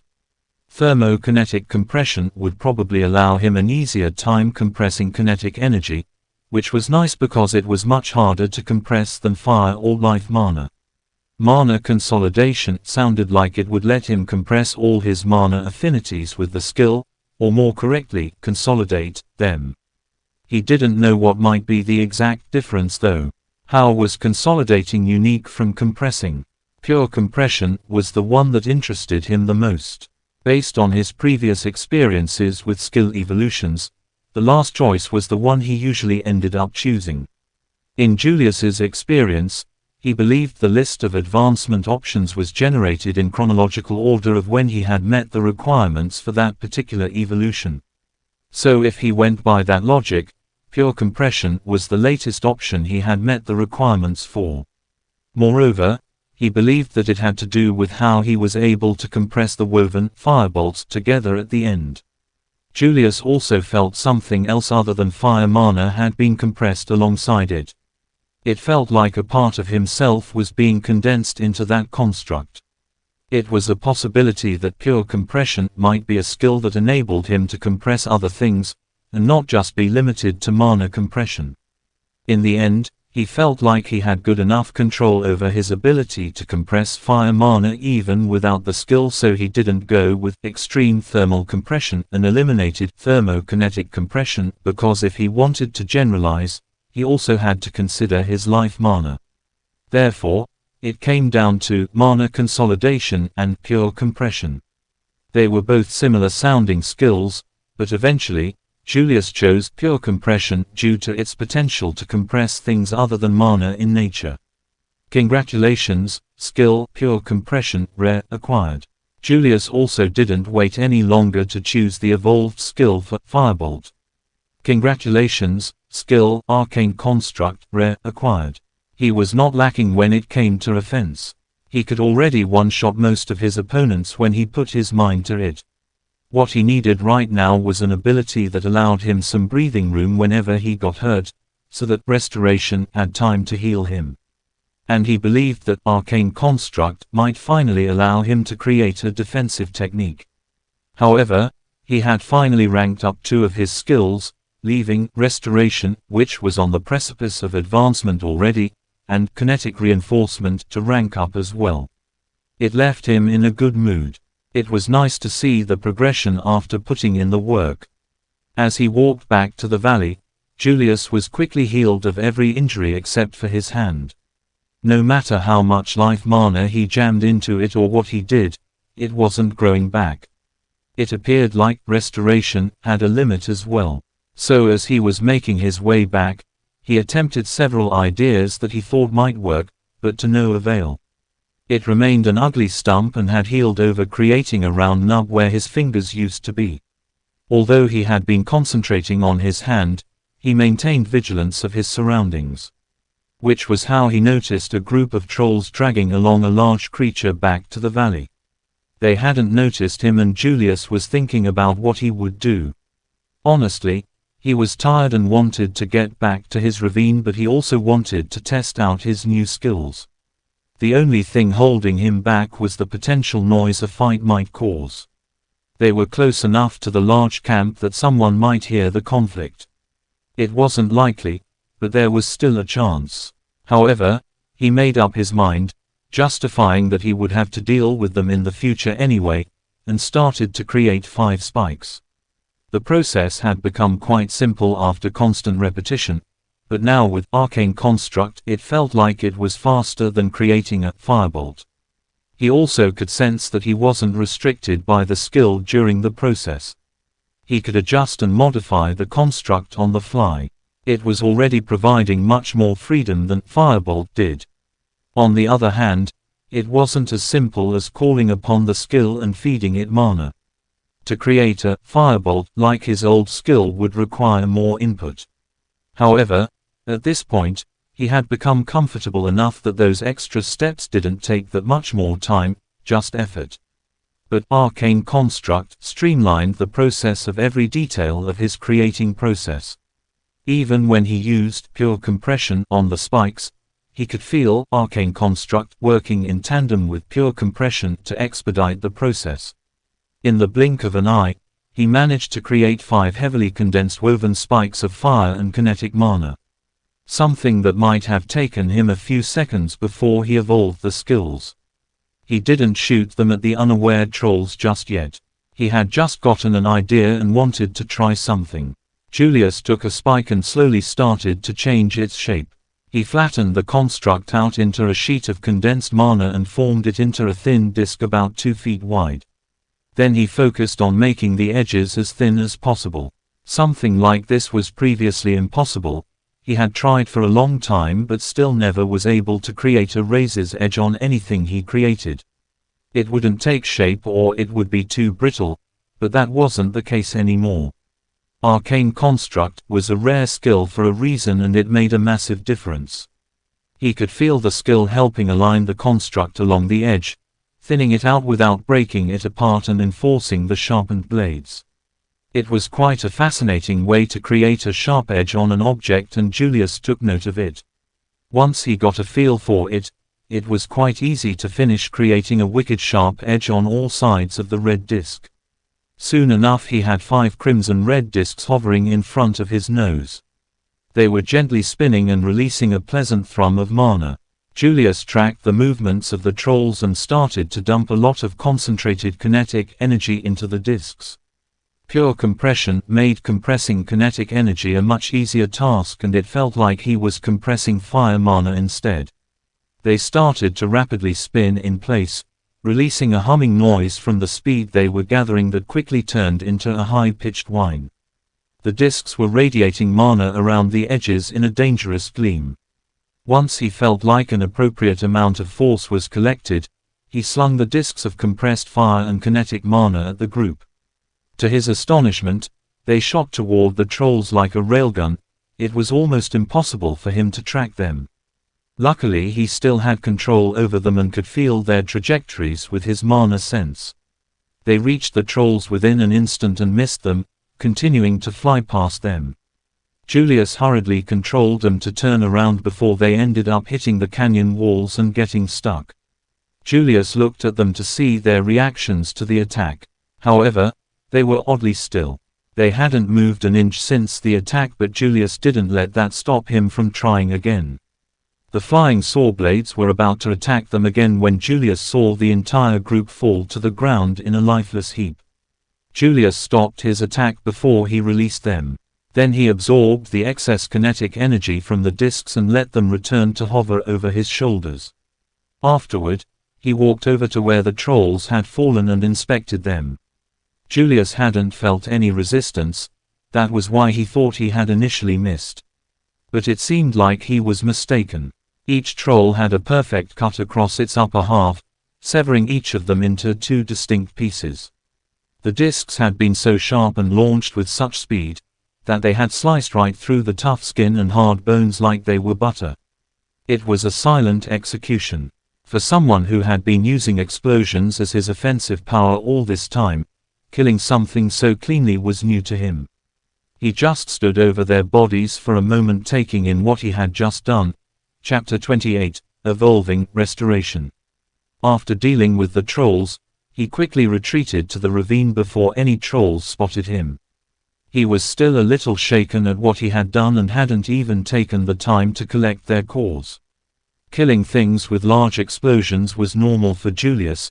It made sense that big boom meant big damage. It was why most of the weapons in his old world were the exploding kind. Yet, for some reason, being able to slice through something so effortlessly had demonstrated how much power he had in his hands. I can't recall any invention from my old world that could slice through something that cleanly. Maybe only a diamond-edged blade or something fictional like a lightsaber, Julius thought to himself. A lightsaber, he asked aloud with a contemplative look on his face. He wondered if it would be possible to recreate a lightsaber. He had a fire affinity and a lightsaber should be made out of plasma, so it might be possible. However, he would need to somehow get his fire that hot. Even when he had accelerated the movement of molecules to create that scary powerful blue firebolt, he still didn't think that was close to enough heat to replicate a lightsaber. It doesn't matter, he thought to himself. He put the silly thought aside, bookmarking it for a potential experiment in the future. Going back to his original musings, Julius was still a Tier 1. Although he was able to reliably kill the Tier 3 trolls, he had to remind himself that he still had a long way to go. He also couldn't let himself believe that he was able to take on any Tier 3 yet. The trolls were a good match-up against him. They didn't have any long-range abilities and their movement speed was quite slow for their tier. The main thing that made them a real danger was their regenerative abilities. For most people, this would be extremely troublesome. However, Julius had an unbelievable advantage when it came to damage output. There was no way a Tier 1 should be able to have enough power to effectively kill the troll before it was even able to heal. With that being said, due to his combination of skills, affinities, core, and knowledge from his old world, he was able to achieve this. He couldn't help but wonder how powerful a Tier 5 like his uncle was. He wasn't able to appreciate or even sense the abilities they used during the assassination attempt at the mansion. But now that he had gotten a taste for real combat, he couldn't help but question how close he was to actually dying that night. The more he learned, the larger the gap seemed to become. The reality was that all those worries shouldn't matter to Julius. He had larger problems staring at him in the face. Like his missing hand for one. He still hadn't thought of a way to heal it yet. He knew the trolls could regrow limbs, he had seen it firsthand. So how could he achieve it? The most promising options were either he advanced to Tier 2 and hope his body advancement fixed it on its own. Or he could evolve, restoration, and hope there would be an option to regrow limbs similar to the troll's own skill. However, until then, he would be stuck with a nub for the time being. It was annoying, but the pain no longer bothered him and he didn't exactly need a hand to fight anyway. When I think about it, the nub is just a smaller closed fist with no knuckles, Julius thought to himself as he tried to make himself feel better. Julius was about over halfway to Tier 2 by now. He could feel the mana accumulating within his body, strengthening his connection with it. The constant days of fighting and stress had hastened the process to an impressive level. But evolving, restoration, seemed like it was the best choice at the moment. For now, he wanted to try to create a prosthetic. Arcane construct should be able to create some sort of hand-like construct with practice. Sitting down, he focused on his missing hand. He used his remaining hand as a template to create the prosthetic. Unlike his attempts at creating realistic-looking constructs in the past, Arcane Construct was able to facilitate the task and helped adjust some of the finer details using his imagination as a base. His first attempt didn't look that bad considering everything. It looked like a red smudge with 5 pointy sticks, resembling an eldritch horror's hand from Nightmares. His second attempt was slightly better. The smudge had turned into a sphere and the sharp pointy sticks became more rounded. Now it looked more like the Michelin man's hand. He kept on trying different versions, trying to get it to resemble his left hand as close as he could. After a while, he had lost count of the number of attempts and had finally created something that had the proper proportions and aesthetics of a hand.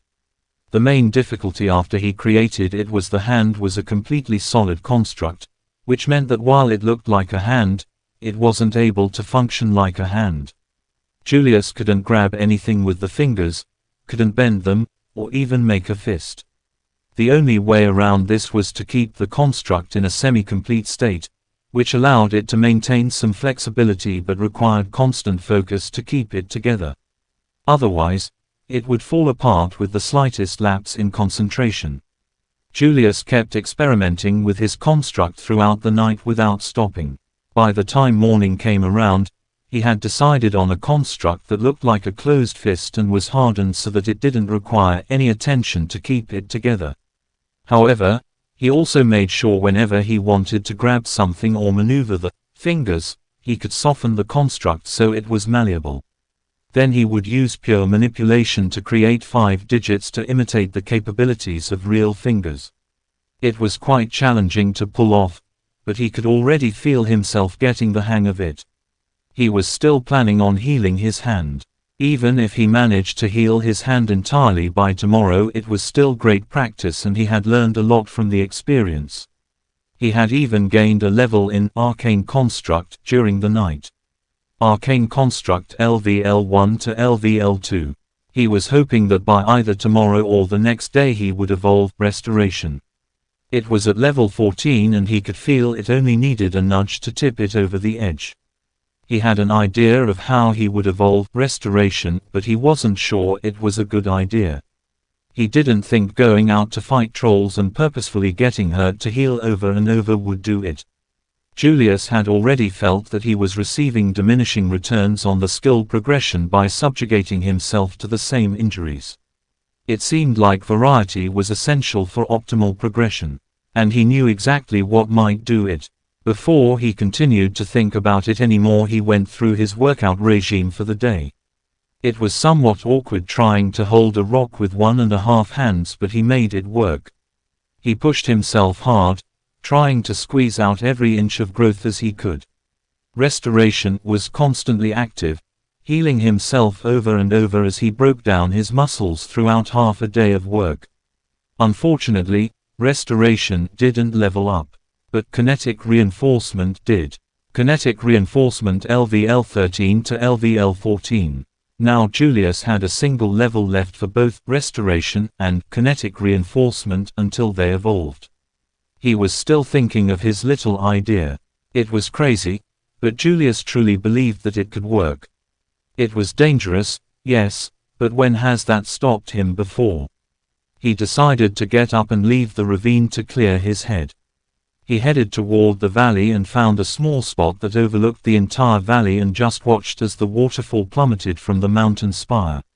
The sounds of crashing water relaxed him and he took a break from the pressure he had been putting himself under.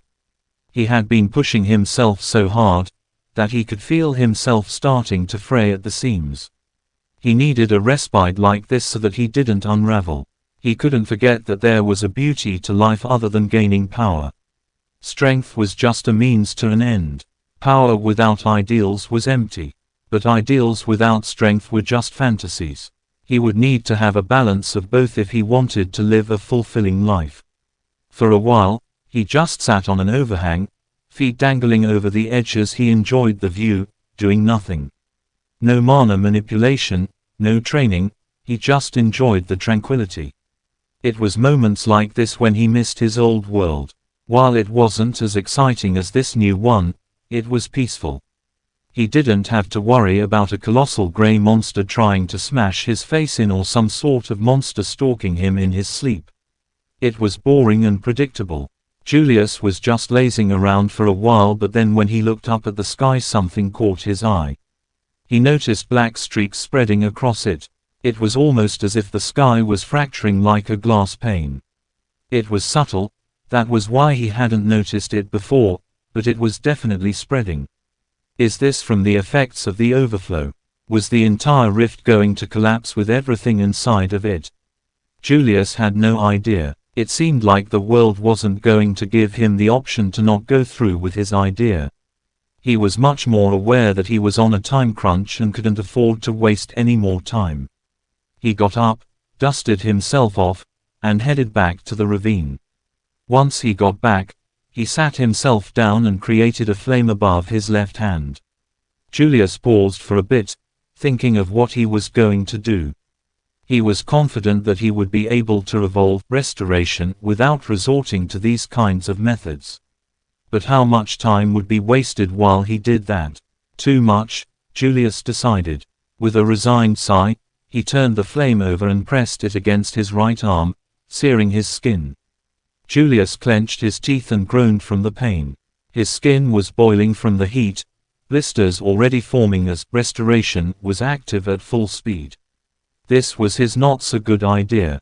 Self-mutilation was not something he wanted to resort to, but there weren't many other ways he could pressure restoration. When he fought trolls, most of his injuries were one-offs. He would break or fracture a bone, but he wasn't subjected to a consistent source of damage like a fire. He was also able to activate Savage Dance more freely. The restrictions of the skill activation had lowered as he leveled it up. This helped a lot and allowed him to ignore the worst of the pain. That was why he had decided it was worth taking the risk, even though it had a chance of not working. He continued to burn himself but slowly ramped up the intensity as he got used to the pain. At this point, he had enshrouded his entire right arm with fire. Restoration was an amazing skill. He could feel his flesh being healed as it was being destroyed.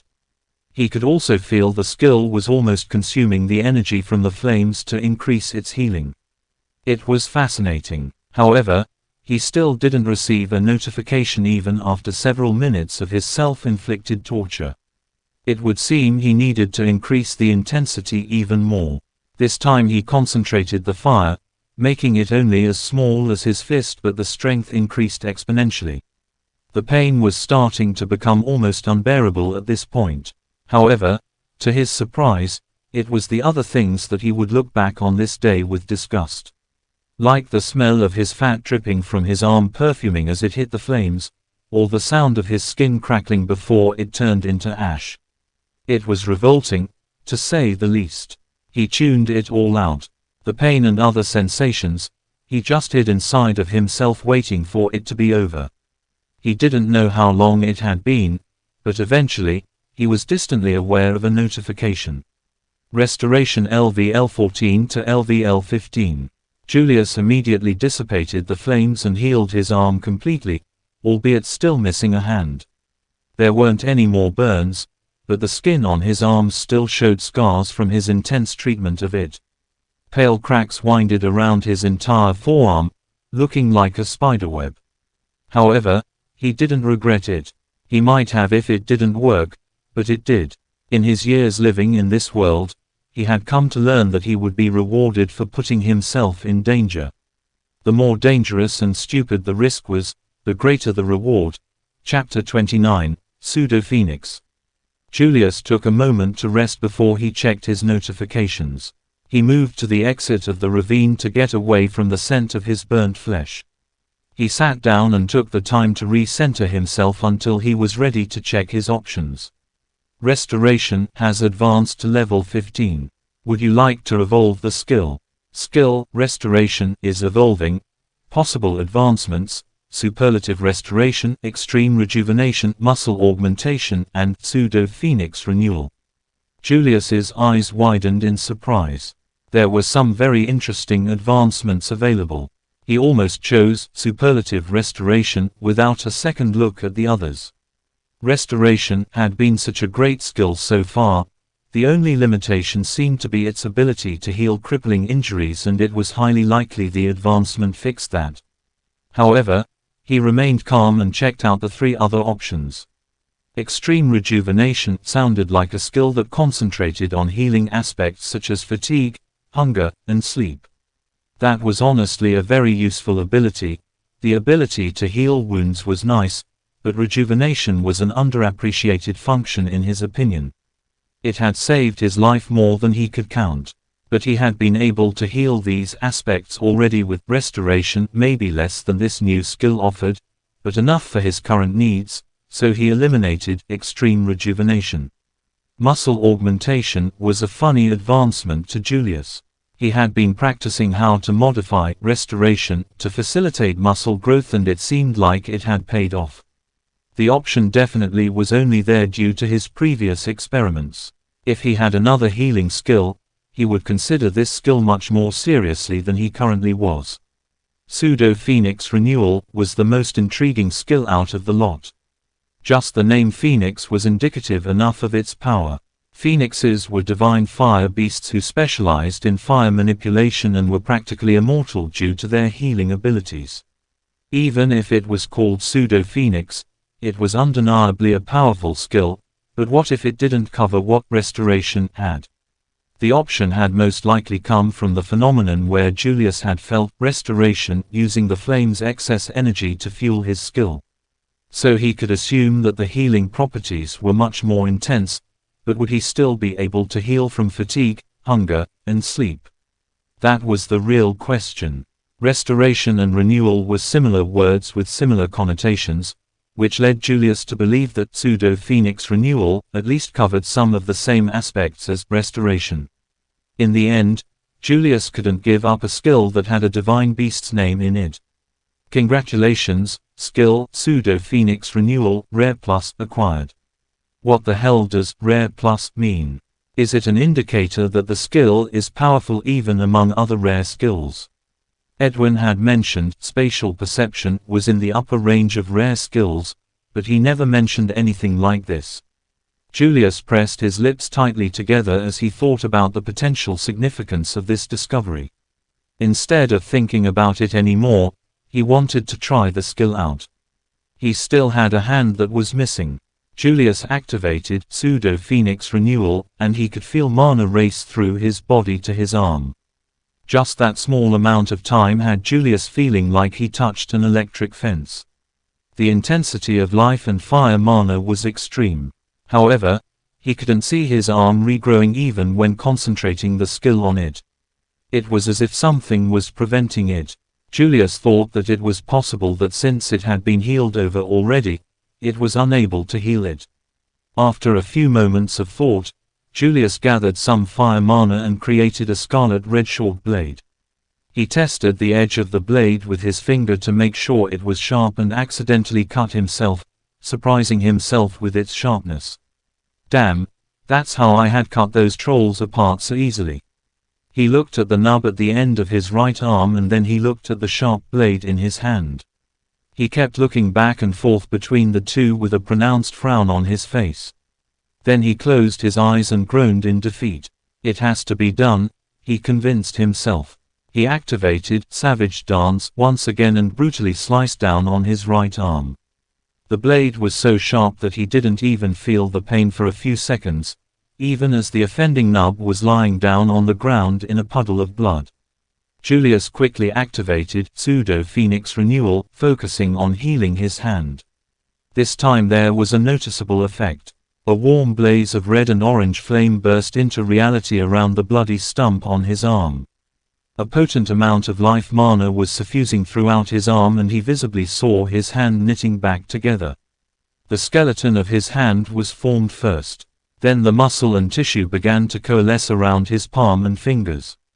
Within less than a minute, his whole hand had regrown, as if it was never lost in the first place. Pseudo-Phoenix Renewal LVL1 to LVL2. It was slightly more pale than his left one, but other than that, it was an exact replica of the one he exploded.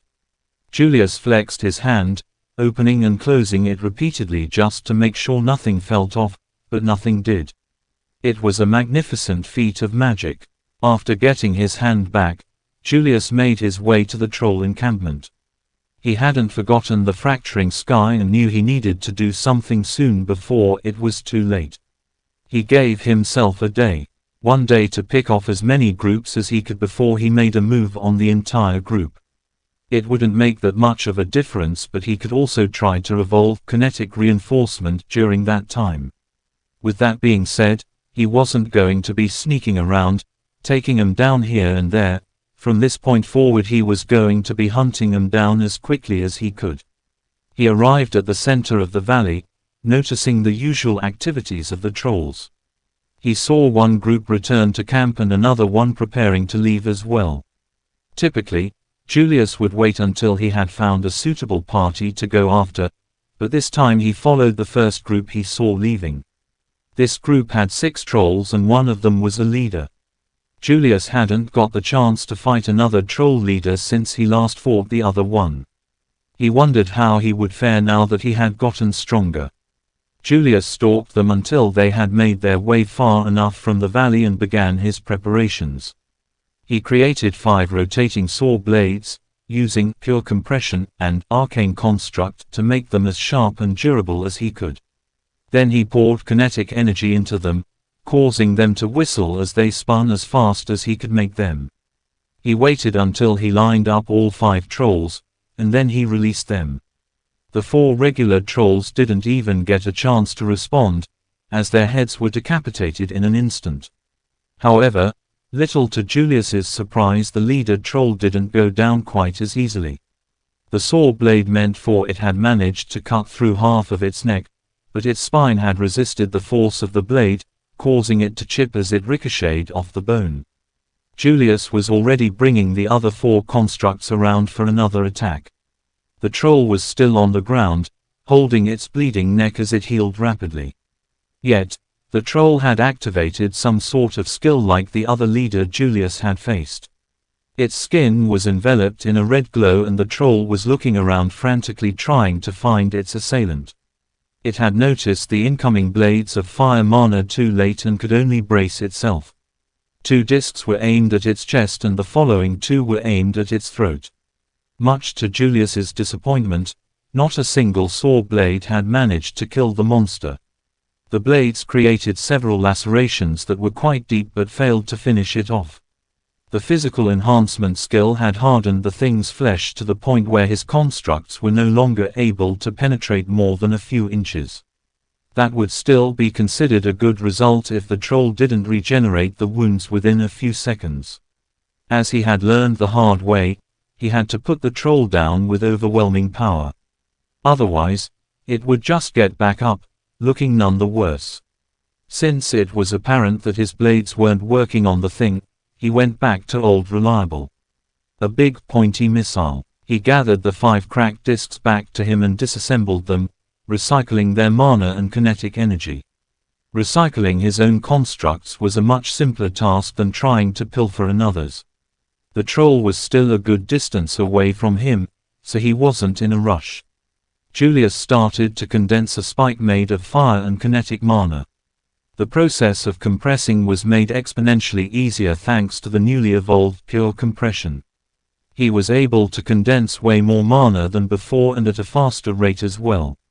Then he honed the very point of the spike with arcane construct, refining it and making it as dense and sharp as he possibly could. Once it was formed, he started to rotate it, generating an enormous amount of penetrative force. Much like the discs, the spike started to scream as it reached its peak rotational speed. He could see the atmosphere around it start to heat up, emitting heat waves around it. Finally, as the troll was still stampeding toward him, he released the spike. Julius was worried that even this much wouldn't be enough to break through the thing's defenses and had already started to form another one just in case. However, it seemed his worries were not warranted. The spike blasted the troll off of its feet and onto its back. With spatial perception, Julius could see that the spike had pierced the troll's navel. Only about a couple of inches of the back end of the spike had not made it through the troll, but the other foot also had torn through its chest.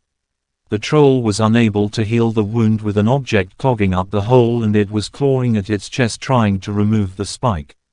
But Julius didn't give it another chance and detonated the payload inside of it, killing it instantly. Julius didn't give it a second look and charged a good amount of kinetic energy into his legs before he bolted toward a random direction, trying to hunt down another group. He didn't bother with the cause, he wouldn't have the time or the storage to carry them. He was able to run quite fast now. He felt like a cheetah as he raced across the grassy plains, leaping across creeks and boulders with a single step. It was exhilarating. He had always enjoyed running when he was younger, but being able to run as fast as a speeding car was another level of fun. It was slightly rough on his body, even with kinetic reinforcement, but pseudo-phoenix renewal was passively running and was offsetting the fatigue. An odd characteristic though, was that his new healing skill produced a subtle fiery aura around him as it worked its magic. I better not use it if I want to stay hidden in the future, Julius reminded himself. He would be like a nightlight, letting anyone know where he was. It was something he was going to try to fix in the future. In the meantime, he had been sprinting around for almost 10 minutes and still hadn't found another group. Spatial perception was scanning the entire area for any signs of trolls. He had found some weaker monsters but not what he was looking for. It wasn't until another 10 minutes went by and a good chunk of life mana was used to sustain his crazy pace that he found another group of trolls. There were 6 of them and they had trekked out pretty far. It was almost to the end of the mountains. There was another leader with them. Not that it mattered much. Julius knew how to take care of them. He created 5 spinning discs and a single condensed spike that he sent to the unaware group. He made sure he focused on killing the leader first, blowing it up before it could activate its enhancement skill, but ended up missing one of the trolls. His aim was slightly off and had only sliced through its chest partway. But Julius quickly controlled the blades and circled them back for another barrage, leaving the troll cut up into 6 separate pieces in the dirt. He didn't even blink at the brutal execution of the monsters. He was already quite used to the violence by now. Standing there with calm and determined eyes, he brought the discs back to him and absorbed them. Then he sent another rush of kinetic energy to his legs and dashed off, continuing his hunt. Chapter 30, The Hunt. Julius managed to find and hunt down another 3 groups of trolls before the sun started to set. They were unexciting fights for the most part. Julius would launch his assault from a distance at a group of unaware trolls, and every time he would kill them before they could even get close to him. There was only a single time when a leader had noticed the attack before it reached them. It had activated its enhancement skill before the spike landed, but it didn't make much of a difference. Julius killed it all the same. He never felt any pressure or danger during these fights, so he didn't receive many level ups. However, his newly evolved skills were still low level, so they naturally didn't take much to rank up. Arcane Construct LVL2 to LVL3. Pure Compression LVL1 to LVL3. Pseudo Phoenix Renewal LVL2 to LVL3. Kinetic Reinforcement still hadn't leveled up even after he had been using it the entire time during his hunt. However, he could feel it was close. It was right about to cross the threshold, holding it back. All it needed was a little push. He had given himself a day to eliminate as many trolls as he could. He had done well on that front, taking down over 24 trolls in a few hours. However, now that he was running out of daylight, he wouldn't be able to hunt down many more without attacking the camp directly. Therefore, he permitted himself to play around for a little bit. With an excited smirk, he dashed off again to find one more group. The next group he found was making their way back to the encampment. It was a large group of 6 with a larger troll at the head of them. Perfect, Julius thought with a smile. He created 5 discs and sent them shooting toward the group. Like his past fights, they didn't have time to react and were dead before they noticed the attack. The troll leader, on the other hand, was completely unharmed. Julius hadn't sent any attacks at it. The remaining troll had gotten its bearings back quickly and immediately activated its skill, covering it from head to toe in a red gleam. Then it took the axe strapped across its back and bum rushed Julius's position. This troll seemed stronger than the other leaders he had fought earlier. Its red aura was more solid and released a pressure that the others hadn't. Its higher physical prowess was made apparent as each step it took exploded the ground. It was faster than the other troll leaders, and Julius estimated it was at least as fast as himself. Julius began to feel the normal sensations of fear, anxiety, and excitement course through him. The adrenaline started to make his heart race, and he could feel Savage Dance activating, retraining the overflow of these emotions. He had learned that while Savage Dance could effectively mute these sensations, he couldn't extinguish all of them. Finding a delicate balance of passion and rationale was imperative. Not enough passion, and he found his attacks lacking in strength and creativity. Too much passion, and he found himself getting lost in the moment with no control over himself. That was why he allowed himself to feel a small amount of each emotion, even negative ones like fear and pain. They kept him on his toes, honing his focus to heights beyond what he thought possible. The troll was almost on top of him, bringing its massive axe around it a crushing blow. Julius hadn't released any of his techniques at it while it charged him. He wanted to put this thing down the old-fashioned way, with his 2 fists. He took a quick step back, avoiding the axe blade by a few inches, and then ducked under the ensuing backswipe. He got into the guard of the troll with a single burst step and uncorked a crippling blow to the thing's chest, knocking it off its feet and breaking several ribs in the process. Julius tried to capitalize on the opening but had to avoid the kick from the downed troll. It had quickly regained its footing and the wound on its chest had already healed by the time it got back up. The troll looked at Julius with more caution than before. It wasn't attacking recklessly anymore. It started to examine him and waited for him to make another move. This was the first time Julius had seen such intelligence from a troll and subconsciously upgraded the monster's threat in his mind.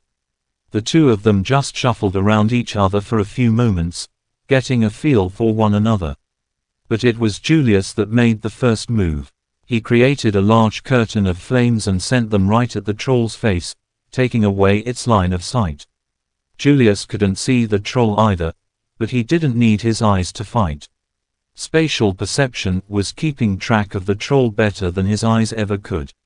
With no vision, the troll wasn't able to see Julius coming in from the right. Using arcane construct and pure compression, he created brass knuckles around his fists. Then as the troll lost track of Julius, he delivered a crushing blow to its kneecap, blasting over half of it right off, dropping the troll to one knee.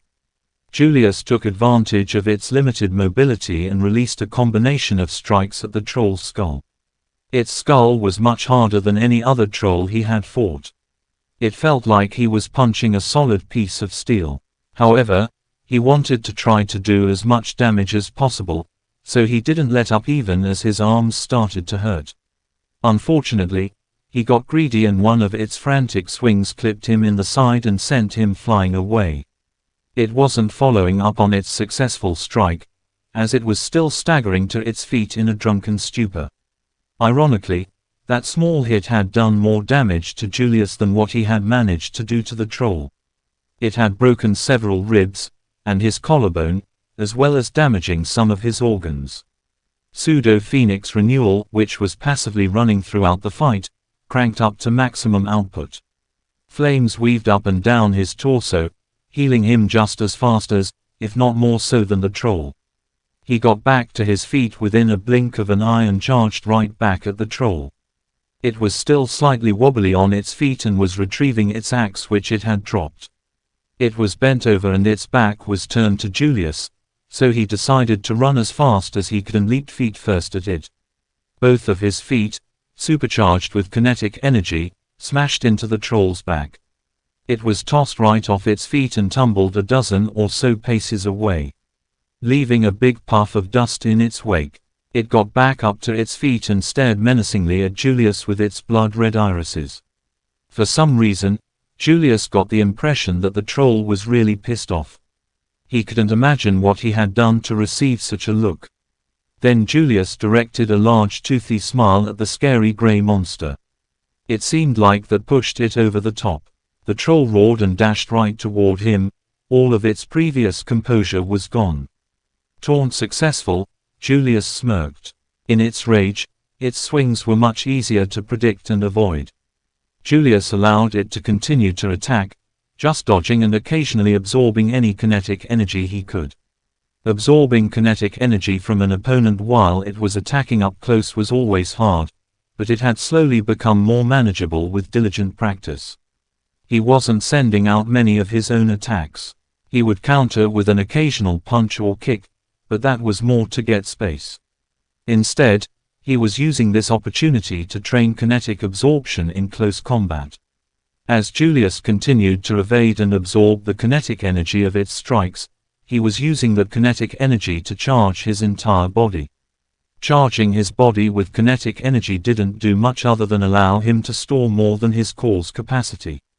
Typically, when he used kinetic energy he would only use it for specific parts. If he needed to run fast he would send it to his legs. If he wanted to punch, he would send it to his fist. Rarely would he ever charge his entire body with kinetic energy, it was too wasteful otherwise. Wait, Julius paused for a second and almost got his head taken off in the process. When he threw a punch, he didn't just use his fist. He used his entire body, like the rotation of his hips or the contraction of his back. So why was he only sending a burst of mana at the point of impact? If he wasn't busy avoiding a giant troll's axe, he would have slapped his forehead in exasperation. He wanted to try it out immediately. He had more than enough kinetic energy from absorbing the troll's attacks. If anything, he didn't know what to do with the excess. Julius released a burst of kinetic energy from his hips, then from his back, and finally released from his arm. Aiming at an opening, the troll's swing left for him. Unfortunately, it didn't work like he expected and his timing was way off. He ended up looking like he was having a seizure instead. The troll hadn't expected Julius to attack out of the blue, as he had been playing defense for most of the fight, but it still managed to bring its axe back around for a quick swing. Julius didn't have time to dodge this strike, so he formed a thick plate of mana as condensed as he could in such a short time using pure compression and arcane construct. The blow slammed into the impromptu barrier. The plate of mana held for a moment but quickly shattered under the force of a physically enhanced troll. Luckily, the strike wasn't close to a full-powered swing, and the slight resistance it was met with had deviated its path enough so that it only left a deep gash in his chest. His spontaneous experiment had almost killed him again. It was becoming a bad habit, one that he should probably fix. But that was his future self's problem. For now, he decided to double down. He was going to try again. This time he wasn't going to do the same thing. Releasing multiple bursts of mana like that was way too hard to time, and didn't feel like it would work no matter how hard he practiced with it. It was too disconnected. What he needed was to seamlessly transition the burst of mana throughout his body in one strike. His body was already charged with too much kinetic energy, and kinetic reinforcement was running as it supported his body from breaking down from the energy. What he needed was to release a single continuous surge of kinetic energy that flowed from the legs to the hips, to the back, and then funnel into his limb, where it would release into his target. Once he had envisioned the process and felt like he had a good idea of what he was going to do, he waited for an opportunity. The troll was still all over him, not slowing down for a second. There, he saw an opening where the troll had overextended and would not be able to protect itself. Julius released a burst step and found himself right in front of the troll's chest. Then without hesitation unleashed a monstrous strike right into its ribcage. The force of his punch dwarfed his other attacks. If his previous strikes were like a toddler's punch, then his new one hit like a hydraulic press. It was fast, but it wasn't even the speed that made it so powerful. There was a titanic force behind his fist. As a result, it was too much for his brass knuckles and had completely shattered the constructs around his hands. It also nearly disintegrated every bone in his arm, which practically exploded from the force. There was also extreme tissue damage and hairline fractures running throughout his whole body. On the bright side, the troll had taken the worst of the exchange. Its entire chest had imploded, leaving a massive hole in its chest. It wasn't making any moves to get up, but it was still alive if the regenerating tissue was any indication. Julius hobbled his way over to the troll, pseudo-phoenix renewal, at full throttle, healing his injuries.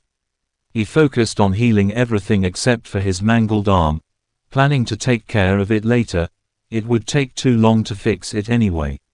He walked toward the still form of the troll and released another strong surge of kinetic energy through his entire body, stomping down on the troll's head, and splitting it open like a watermelon.